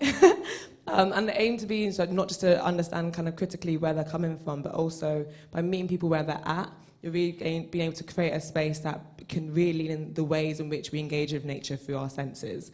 And how can you kind of create a space that's not just, as exciting and interesting, but also forms these deeper first-hand connections with the wider kind of impact of hoping to build these relationships with nature that over time may possibly turn to want to then protect it. And so what we're critically aware of is that we want to make it clear that for us in our project, we're really developing a process. It's the idea of like working within communities and kind of co-creation is that journey. So it's not about making these experiences from our own ideas or our own understandings. It's about working deeply with communities to understand where they have existing barriers, understand creatively what they would like to see more of, and then to use that as an inspiration to then create these immersive experiences that can help foster play, spaces for rest and engagement. So I guess ultimately, like the how, also loving the click and I appreciate you. With the how, it's understand, okay, there's these different elements of what we're doing. This work is very much research informed. You know, from almost 40% of people from ethnic minority backgrounds literally live in the most green space deprived areas. You have 53% of people with long-term illnesses who haven't been able to visit a urban green space within 14 days. Just alone in the environmental sector is the second least inclusive in the UK, and it's still one of the least ethnically diverse sectors across the UK. So when you talk about these kind of things, talk about intersectionality, talk about diversity, it's about the actual role in which this plays as part of wider society. And so we want to create these very meaningful kind of experiences with marginalised communities through nature, through decolonized play, but also these kind of creating these immersive experiences. We were doing these paid workshops over the course of our projects, in which we were kind of being able to kind of understand qualitative but also quantitative data around specifically what does it mean to be neurodiverse, but also kind of how do you kind of work with these intersectional diverse communities to kind of foster and delve deeper into that sensory research. How do you create these spaces that aren't triggering, create spaces that can be kind of, you know, creatively exciting but also stimulating in the most kind of immersive ways. But deeper, more beyond that, gain a better understanding of what multisensory elements you would need to kind of foster that and kind of create a space that could be intersectional. So kind of in summary, basically these amazing decolonized green spaces with paid community workshops that kind of dismantle this idea of perfection when engaging with nature. A lot of it's kind of been informed from past work, like I mentioned, and this specifically has formed this framework I've kind of coined as like access as a creative tool. It's basically using this as a framework to understand how you make informed decisions around access as early as possible in the creative process, and how that then creates these spaces that are co-created, they build new systems and kind of reimagine ethics into programming. And beyond that, one thing I'm really passionate about is about open sourcing these learnings. We don't really have any desire to kind of keep this knowledge by ourselves. But one thing that we're trying to really make sure that we do is kind of really kind of be a guiding light for the wider sector and how we can be thinking differently about these spaces. Yes, we're trying to build these immersive experiences, but actually the work we're kind of, and the data we've kind of collated over this period is useful for anyone who wants to work with neurodiverse people generally. And so, like I said before, we're developing a process that is scalable, adaptable, and potentially tourable. So I'm talking so fast because I want to get right to the end so we can show you a video as well as. But yeah, thank you. So who are we? So we've got a really incredible team. All of us are neurodiverse, which has been an incredible journey and an experience. And I think what's really valuable is that, so I'm Manuela, I'm a multidisciplinary arts producer, an artist, and kind of been the lead on the project, but actually work kind of collaboratively with these amazing people here, such as Olame Posio Rinde, also known as Irish Mellow, working specifically in kind of like the sound and the hybrid technology aspects of it, which we'll see some examples of in a little minute. And then also Vivi Pugh, who's been kind of integral to being kind of the set design and installation artist to kind of help us really rethink these spaces and to create and center within that these neurodiverse kind of frameworks. And then Yelena, who's not with us, but kind of integral in the actual production of our showcase itself.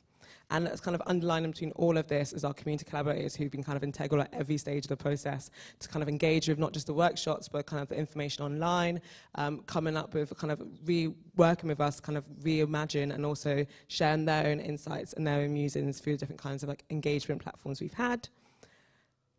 And then showcase.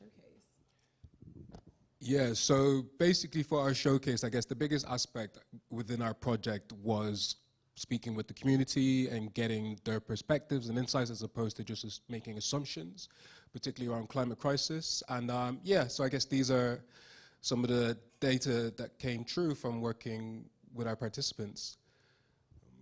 Don't you want to expand on that or anything? I mean, yeah, so it's just incredibly diverse. I think that's just what really stands out is that, yeah, we had over 50% people who are either identified coming from a working class or low socioeconomic background. over 50% of people who identify as a person of colour, and similarly, almost 50% of people who identify as having a chronic illness or disability by society in a way or another. And then, yeah, just incredible amounts of diversity, and as you can see, across multiple postcodes across Bristol, which was really special to kind of see a real array of voices that covered kind of beyond what you're normally used to see when people engage different types of communities across the city. Yeah. Ooh, sorry, a little tech swap. So obviously Em's mentioned a few times that what we're kind of R&Ding here is a process rather than a finished thing. So we didn't use this R&D period to come up with a finished product, but an example of how we could use this process. So we kind of worked out the best way to display that, and we felt like the best way to display that was slightly fast track what the process would end up with. So obviously, if we were going to do these projects, we would do much more work in the communities. It'd be over like a years. So these are three slightly fast tracked examples of how the process could work based on the work that we did. So this is, so this is the first one. So we, having done these workshops where we asked people whether they felt disconnected to nature, whether they felt connected to nature, there's people from all across Bristol. One of the things that we identified as a recurring issue that came up for people was that people who are from the diaspora felt connected geographically felt connected to places that they are geographically far from in nature. Okay, we're going to have to be really speedy here. So this one was looking at how can we connect people who are far away geographically from a place in nature that they feel really strongly connected to. One of the questions I kept coming back to was, why are we not just taking people to nature? Like, what is the tech doing? Why is the tech here? Why are we not just busing them all out to a field? And so people being geographically displaced felt like a real key one that we wanted to work on. And so we used this concept was to make pods that would connect to different places in nature that are far from people in the community. Should we do the next one because we're on quick? Another one that we came up against was people in hospital settings or similar settings. It's proven that people heal better when they have access to nature. And so people who have disabilities doesn't necessarily mean they're in a hospital setting, but again, looking at what does tech do in order to connect people to nature, and we were looking at people in hospital settings was the example, and how we could connect them to nature. This one we focused on water because our survey came back, 90% of our participants, people kept talking about water and their connection to water and wanting to be near water, wanting to have access to clean water. And so we were looking at how creative tech could make people feel like they were connected to water while being in a medical environment. Yeah, sterile environment, because obviously you can't bring nature into certain spaces like hospitals. So that's this one. And then the third one was looking at something that people talked about, which is how they can use nature to connect to other people in their communities. So not just having like a space like a park, but people did talk about the great things about parks, but as in like not just having that, having a way that tech could maybe connect them to other people using the space. So we were looking at a community herb garden, and using creative tech to share knowledge, so to have shared knowledge, interactive screens, interactive projection, and a way of people using the symbolism of a table to have like shared meals, shared events, and the tech being a way that people could use this space to share. I think that was great. There's a lot of stuff to try and whistle stop through. But yeah, basically just to say as well, that was a massive summary of a lot of work, a lot of insight that's going to be brought up, and even each project has its own kind of more distilled information. So please do come to check us out in the booths in the first Fridays afterwards, because that's going to be way much more insightful and useful to really understand what each one's about. But here's just some interesting kind of snapshots of some of the data we were talking about in that, a lot of different things have been kind of touched on, particularly people's kind of disconnection from local green spaces, but very much so in terms of their ability to go into more natural rural environments, and what does that mean in terms of the spaces people access, kind of the priority this puts on to the more local spaces to be more accessible but also more inclusive in that way. But generally speaking, like we've mentioned, the legacy of this project really is about developing a process that could be potentially scalable, adaptable and tourable to help support other communities and other spaces to really understand what they need more of. And then kind of creating these inclusive design principles for the wider sector, but more or less creating these massively significant special spaces for our local communities to engage with each other and build and reimagine. Just to say, there's this video that was like our closing video from our actual workshops and from our showcase. I think it does also another good job of kind of showing you what we've been up to.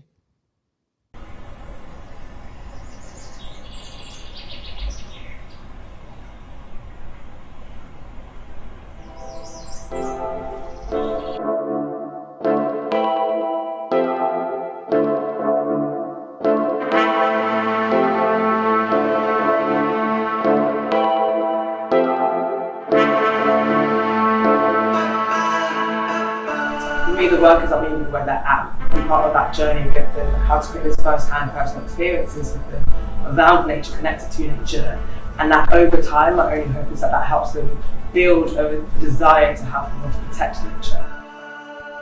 As you exhale, feel your body let go of the stress of your week.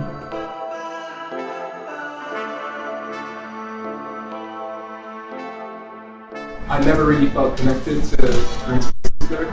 But there was no such thing as just like really just relaxing and enjoying what's there.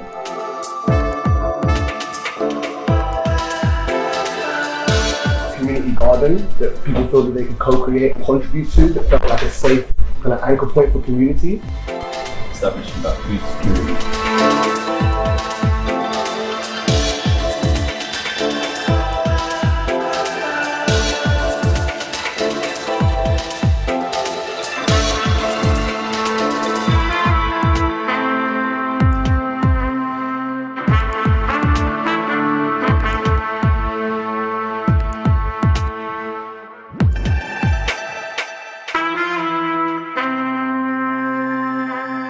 Shift the whole narrative and shift the paradigm so that other generations don't come up with some of the same things that we've been troubling and challenged with, but we overcome them and now give solutions for.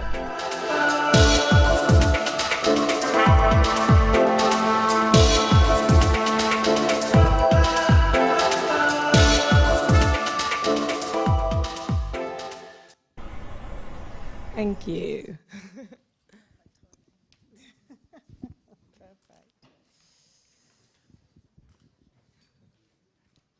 That is great. Thank you very much. So we're going to have our final presentation today, and then we are going to take Q&A. First we're going to show you a film from... Oh, there I am. That's weird. From Islington Bristol Airport. Experiences with them around nature, connected to nature.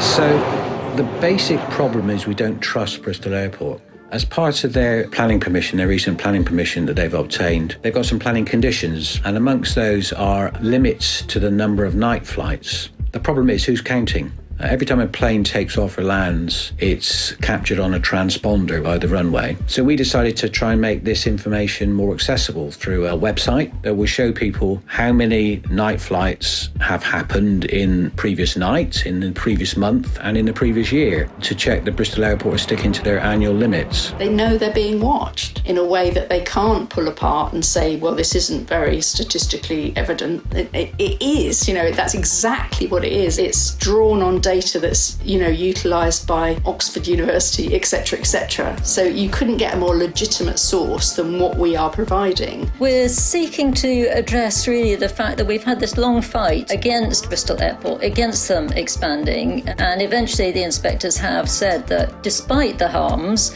that would be caused by expansion, the airport should be allowed to expand. Now, the only thing then that we can do is to try and then monitor what the airport are doing. We don't just want to give up and go away. We want the airport to know that we are here, we're watching, and we are making sure that they stick to the planning conditions that they now have. I think the Grounding Technologies funding has been transformational for our group. They asked us, how do you know this tool is wanted? How do you know that people will make use of it? What we wanted to do was create a focus group that was representative of our followers, if you like. So we did invite people from different political backgrounds, different types of working backgrounds, different ages. It was really rich. We learned a lot. I think we changed 26 things on the website as a result of those conversations with those people. We're really keen that this resource is readily available and used by the local community. But of course we know that around the UK there are another 20 airports that are looking to expand. So we want to make this website tool available to other campaign groups under the brand of Eyes On. So look out, you might see Eyes On Heathrow, Eyes On Gatwick, who knows? It's really hard for people to fight against a big multi-million-pound organisation. So we're hoping that we can gather people together and that we can help people to understand how they can actually, have some say. The ultimate dream is that the global aviation industry finally realise that expansion of airports is having a real detrimental impact on people and planet. And hopefully decisions are going to be made across the board that we can't afford to increase flying. It would be great to think that in the future, Eyes On isn't going to be needed. Bristol Airport! We're watching you!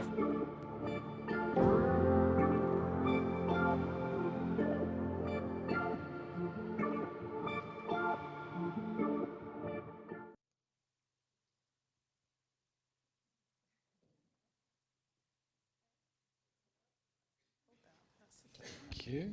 Do you want an extra microphone? I'll get a microphone. What do you click? Okay.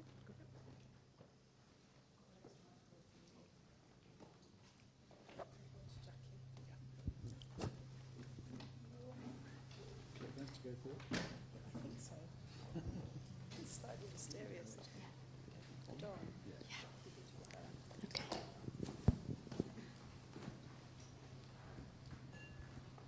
Hello, hello, hello. Welcome. I feel very proud to be here with all these other fantastic projects, some really amazing work. And Grounding Technologies have been so supportive. We've really felt very supportive and loved by them, so that's absolutely brilliant. The starting point is really, if you care about carbon, then you need to care about Bristol Airport. Bristol Airport is a carbon monster. Just to put it in context, all of the road traffic in Bristol produces about 500,000 tonnes of carbon a year. Just the expansion of Bristol Airport will be 1 million tonnes of carbon. So it really sort of dwarfs everything else in Bristol. Bristol Airport Action Network came together in December 2018 to resist the expansion of Bristol Airport. And we've managed to do that from December 2018 until about 3 or 4 months ago when they finally got permission. What we did achieve was delay. I mean, those 4 years, 1 million tonnes of carbon a year, it's a lot of carbon. But what we've also achieved is connections.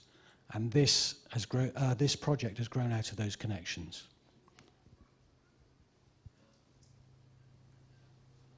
So Bristol Airport have got planning permission, but there's limits to that planning permission. They have planning conditions, and these are some of the planning conditions they have. We decided to take a closer look at these, particularly the night flights, because night flights are very damaging. They're very damaging to health. They cause heart problems. They cause lots of problems in children. Children's performance at school, for example, lots of other problems. So we decided to look at the night flights. So the starting point was Bristol Airport are marking their own homework. They count their own flights. We wondered whether we should trust them. I mean, this is an organisation that says it's going to be green and carbon neutral by 2030, except they don't count the cars or the flights. So what do you think? Do you think we should trust them? What do you think? No? Well, we kind of thought that as well. And then our friends in Leeds, who were campaigning against the expansion of Leeds Bradford Airport, they actually started to count because, who's counting? They decided to count, and they found out that Leeds Bradford Airport had breached their night flights by, as you can see, a very large number, almost 800 flights.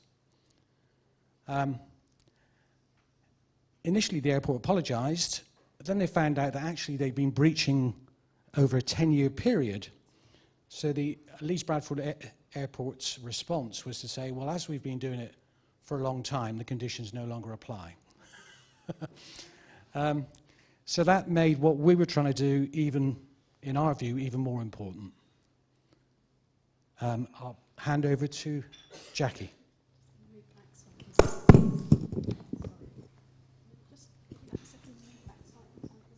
go back too far.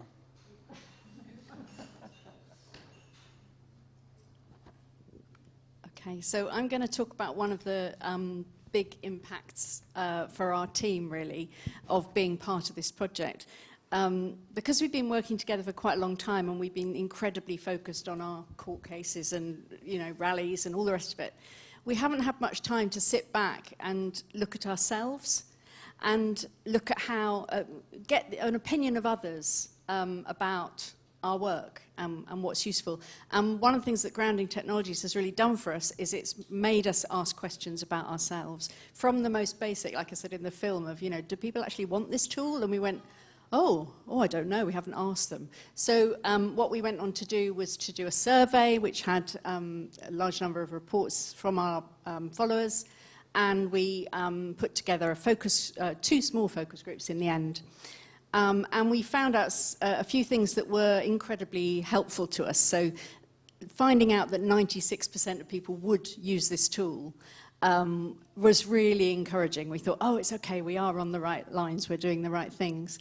And the other thing that we found really encouraging was that although most of the people we surveyed live really near the airport, live under the flight path, or at least 10 miles away from the airport, actually their biggest concern was not road congestion or noise or air pollution, it was carbon.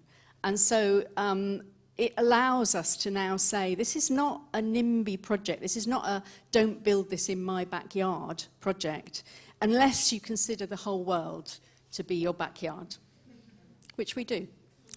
So as it said in the film, we made lots of changes from the focus group, and then we did a show and test at the Watershed, which was another fantastic thing that came from being part of this project.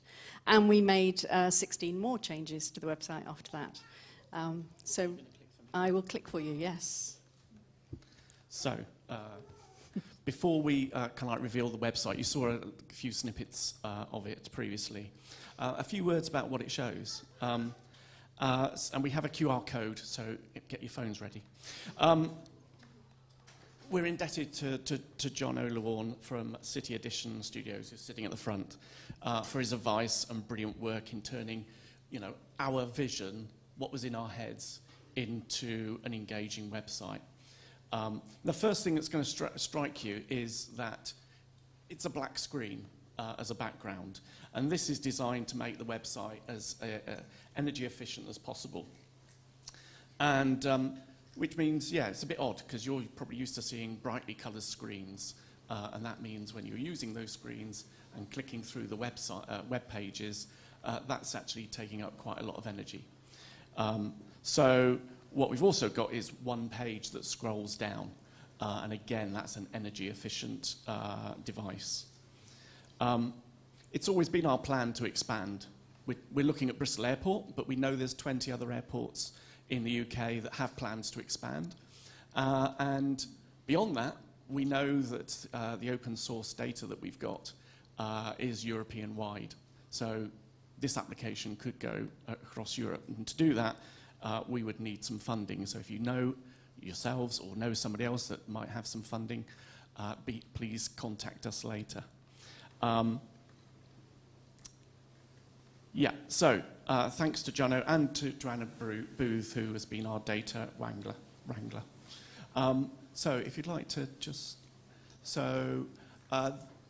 if you've got phones, you can use your phones to either use the QR code, or it's eyesonbristolairport.org.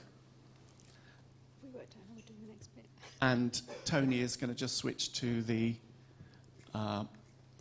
actual website. You've seen a brief snippet of it. It's going to be a bit clunky to do this, but there we go.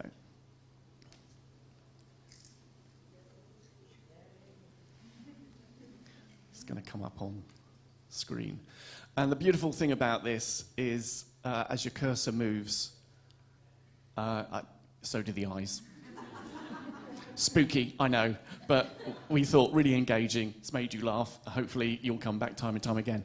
And the next thing is, yeah, below we've got our flight data. which shows all flights, shoulder flights, and those are the flights that bookmark around the night flights, so they're quite important. But this is the night flights that we're quite specifically looking at. And we've been able to, if you'd like to scroll down a little bit, we can actually then show the monthly all flights, night flights, etc., and shoulder flights. And then we've put in resources because we just want this to be more than just providing data. We want people to look at this data. If they're angry about it, they can make a complaint. If they want to do something, then we've listed a whole array of actions that we can, that people can actually go through. So whether it's writing to your MP or your councillor or WECA, or coming on a march or an action that we're doing. So we've got a Get Involved section, which is quite extensive as well. Can you scroll a bit more? Yeah. Brilliant. So do come and see us at First Friday, or if you're not able to, then hopefully you can just go to eyesonbristolairport.org and then use that resource time and time again. Thank you.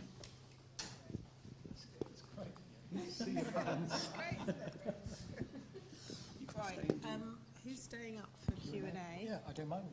So we're going to do a quick Q&A for all those last three teams now. After that, I think the teams might have to go, or at least one member of the team might have to go through for First Friday, just for their First Friday briefing with Danielle at 4:30, and then we're just going to wrap up. So Q&A, get your questions ready.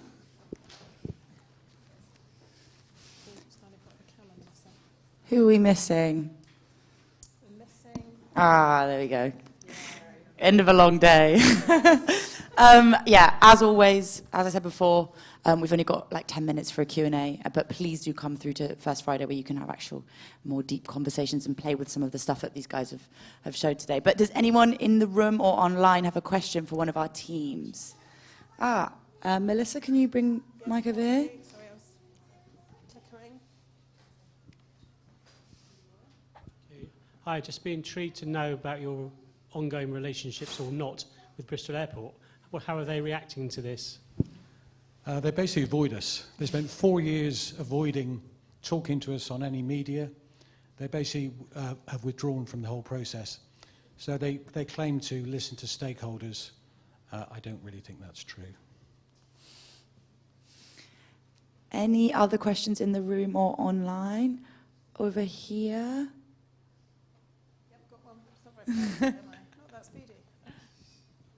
Yeah, I just loved it today. I actually thought that like my interest in technology and my interest in climate activism were in competition, or it had been communicated to me in that way. But I just think everyone today has done such an amazing job of like, it's really incredible what you've been able to achieve in such a short space of time.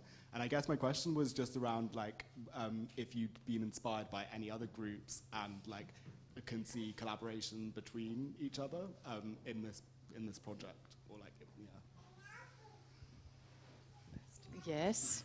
It's been mind-blowing, really.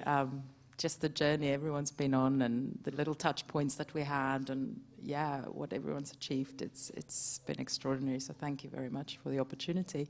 Yeah, I mean, our projects definitely have a lot of synergies. I think it's this kind of thing of getting your hands dirty versus the digital access bit, which was something that we tried to bring into our project, but we didn't have the capacity to really explore that. So that, and looking into AI, and, you know, how can we really look at other ways of, you know, nourishing this connectedness with nature. So I think there's definitely lots of synergies there, but I'll pass over. 100%. There's so much synergy within just like what we're doing, but also even just like in the workshops we had, like along the way in the processes, there's so many opportunities to kind of collaborate, to hear from each other, but also to kind of like help us constructively critique and challenge even our own projects, and also collaboratively together. So we're actually, you know, being able to have this critical friend along that journey too, which I think was really valuable. And yeah, I can imagine even just along the way, you could probably see, like, yeah, so much synergy between all of us, and even like some of the stuff that we've been doing, kind of, I guess, planning for in the future too. I think one thing that's really special about Bristol is that we have so many things going on that's so incredibly special, and I think sometimes it's a disservice to ourselves if we try and double up, and it's actually what's really special is if you're able to kind of find really strategic, collaborative opportunities and build these meaningful partnerships, there's so much more we can have in terms of impact, and I really would love to see more of that, like, connectedness grow, because I think, when you come together, there's so much more impact there, and that's so much more valuable. Yeah, the other thing, there's been a lot of joy and fun, actually. We've come out of COVID. I personally felt I was in a cave for 2 years in COVID, and we've come out sort of blinking, and we've met some amazing people and had great fun together. That's been one of the most important aspects for me. And just on behalf of the project team, we've learned so much from being in the room with you guys and watching you, as you say, like, critique each other, and like that's been such a big learning process for us. And yeah, just very proud to have seen all of you guys do this work. I think we maybe have time for one more question. Yeah, I think it's incredibly important what you're doing using technology. And this man over here mentioned AI. And I think if we don't get in there, the underlying assumptions that are going to be used to develop these platforms will be taken by vested interests. So I think to start and really engage with the real importance of what you're doing is immensely important, and thank you so much for what you've done. Oh, that was meant to be a question. Sorry. I mean, you guys can respond. To be honest, that's kind of where a lot of my work comes from, is this idea of how can we take a bit more ownership of what has become quite a big significant change in our society and what actually doesn't seem to be slowing down. So if we're going to live in this world that's going to advance around us, how can we kind of take more ownership on that, but also kind of reimagine what this could be and what it can mean? And I think that journey is incredibly necessary, and also who we bring along with us to do that work is incredibly vital. And I think that's why it's so special to see how this project and this program reimagines the role of creative tech and just tech in general within climate action, because there's an opportunity to utilize it in a way that can be different, that can be beneficial, and what does that mean for us in the long term? And to still critique it in that way is incredibly valuable. Yeah, if we step out of that space, if we vacate that space, then the bad guys are going to occupy it. So it is really important that we do that. Can I get hands in the air one more time for all of our teams? They're amazing. Yay, I'm obsessed with all of them.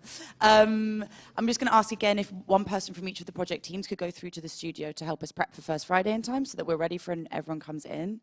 And now I think I'm inviting up Melissa and Teresa. I'm going to introduce Teresa. Okay, you go. Who is the principal investigator on this project from the University of the West of England, and we've got about 5 minutes. I'm hoping then that we will then have a break at 4:30 before you can all go through to First Friday at 5 o'clock. So there'll be replenished tea and coffee, Bridget is telling me. She's actually showing me in a beautiful way. Replenished tea and coffee, yeah, between 4:30, and you will need this one.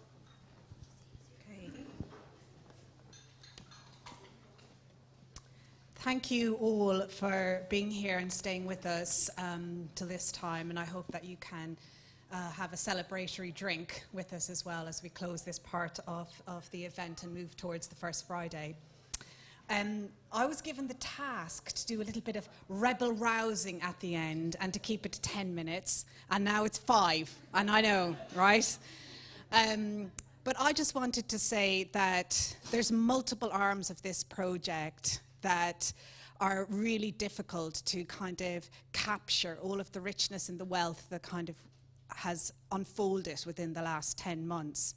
But as we were doing this project, there were several kind of key public reports that came out across this year that literally did not mince their words anymore.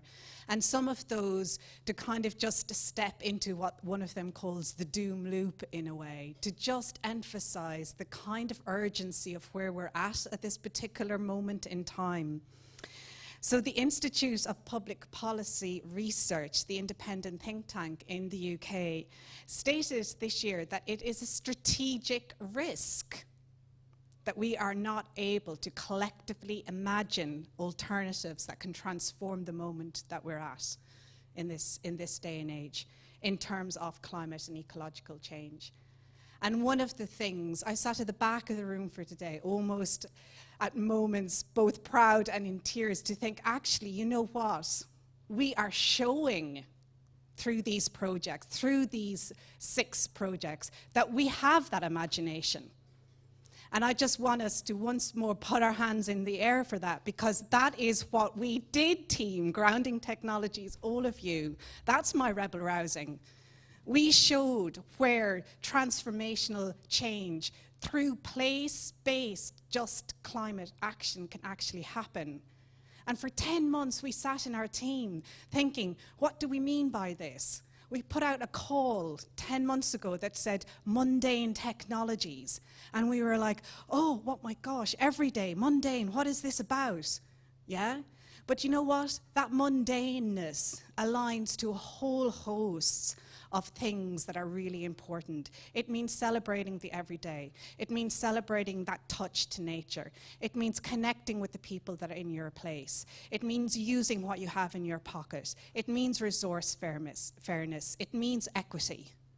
It means not negating that when you have a smartphone in your pocket, there's 60 minerals in there, 5 of which are blood minerals that people are fighting for and dying for, so you can connect. Yeah? It's understanding those really basic things and bringing an awareness to them. Alongside that, only about 2 weeks ago, Oxfam also released a report that looked at how the super elite, 1% in the world, create as much carbon footprints as 66%. 1% to 66%. It's shocking, really, in a sense. And those issues of equity and those issues of fairness are really at the heart of our work. And they may seem insurmountable, but we are working within those filters that actually push against bubbles and bad guys and good guys, or good girls or bad girls, or theys and thems. We're looking to kind of create that unity. And I think that's also what I'm super proud of, and I know our team is super proud of. So that's the work that we have actually kicked off. And behind that, we sat together and we defined some emerging principles, which we worked out in collective conversation with our cohort, that we want to honor nature, we want to act responsible, we want to decolonize tech, seek reparations, commit to access and sharing knowledge, to reimagine R&D models, to honor what is already in place, including local knowledge and lived experience, and to commit to material use, repair, reuse, and open source design, and to importantly avoid greenwashing. Yes, they are our principles, and I think that we will go forward after today, stepping further into that richness of what that really means actually as a collective enterprise. And I guess on that level, one of the things that really was profound in some ways, that it's often that you don't always get to work with such a hit team, in a sense, and that's what we had in Grounding Technologies. And I just want to acknowledge the people who really, and we have been working a little bit day and night in the last couple of weeks to pull this all together, including late night sprints on a Sunday and the weekend. But Melissa Blackburn, who executive producer who was emceeing today, Melissa's background is also in human rights and in community and commitment to community development. Jack Lowe, geographer and game designer, also a climate activist. Zoe Rashbash, critical geographer, creator, journalist, who defined and developed the creative climate toolkit at the Watershed. Amy Dempsey, who's a linguist, but also is our administrator. To Bridget Harvey, who's a poet, producer, organizer, and a writer. We worked together, and it is because we worked together in such a particular way, we had so many conversations where we'd be like, do we spend the money on the films? Do we not? Is mundane technology cool? Will the funders like it? Yes, you will, Helen Whedon. We know you're in the room. Because we speak back to you. that yes, it's great to always focus on the novel and the emerging, and we know that that is important, but we also know, as this recent report is saying, that to focus on economic growth of any kind and endless extraction and overconsumption at any cost must end. People should be put back in charge of their destiny, and their democratically elected governments and not corporates should shape our economy. And our economy should be positively redesigned and reimagined with the primary focus on human flourishing and the earth, as well as planetary flourishing for all species. And I think that's important, and we need to engage, and we thank the AHRC for allowing us to do this demonstrator work. We'd like to thank the DCMSC, who also supported the branch of this work, and we hope that we can continue to show that this place-based approach that actually reimagines what it means to define fair economies looks like, without actually negating what it means to consider what is progress in today's climate critical scenarios. So I hope that that is rebel-rousing and passionate for all of us to think together. Bristol is a very, very special place to do this work, and we had colleagues from different parts of the world passing through our doors over the last couple of months who are extremely inspired to take back to their countries what we're doing here. So we'd also like to thank all of those in the Watershed, to Marta Cello, who's not here, who actually created our report, to John Aiken, who created our films, and to the extended members of DCRC, including Nick Triggs and Tom Abba, who have also helped us to also make this possible, as well as our colleagues, extended colleagues at UE. So thank you all, and thanks again to these wonderful 6 teams who I think were shining today in their work, and we hope that this is the beginning of a much longer journey with you all. Cheers.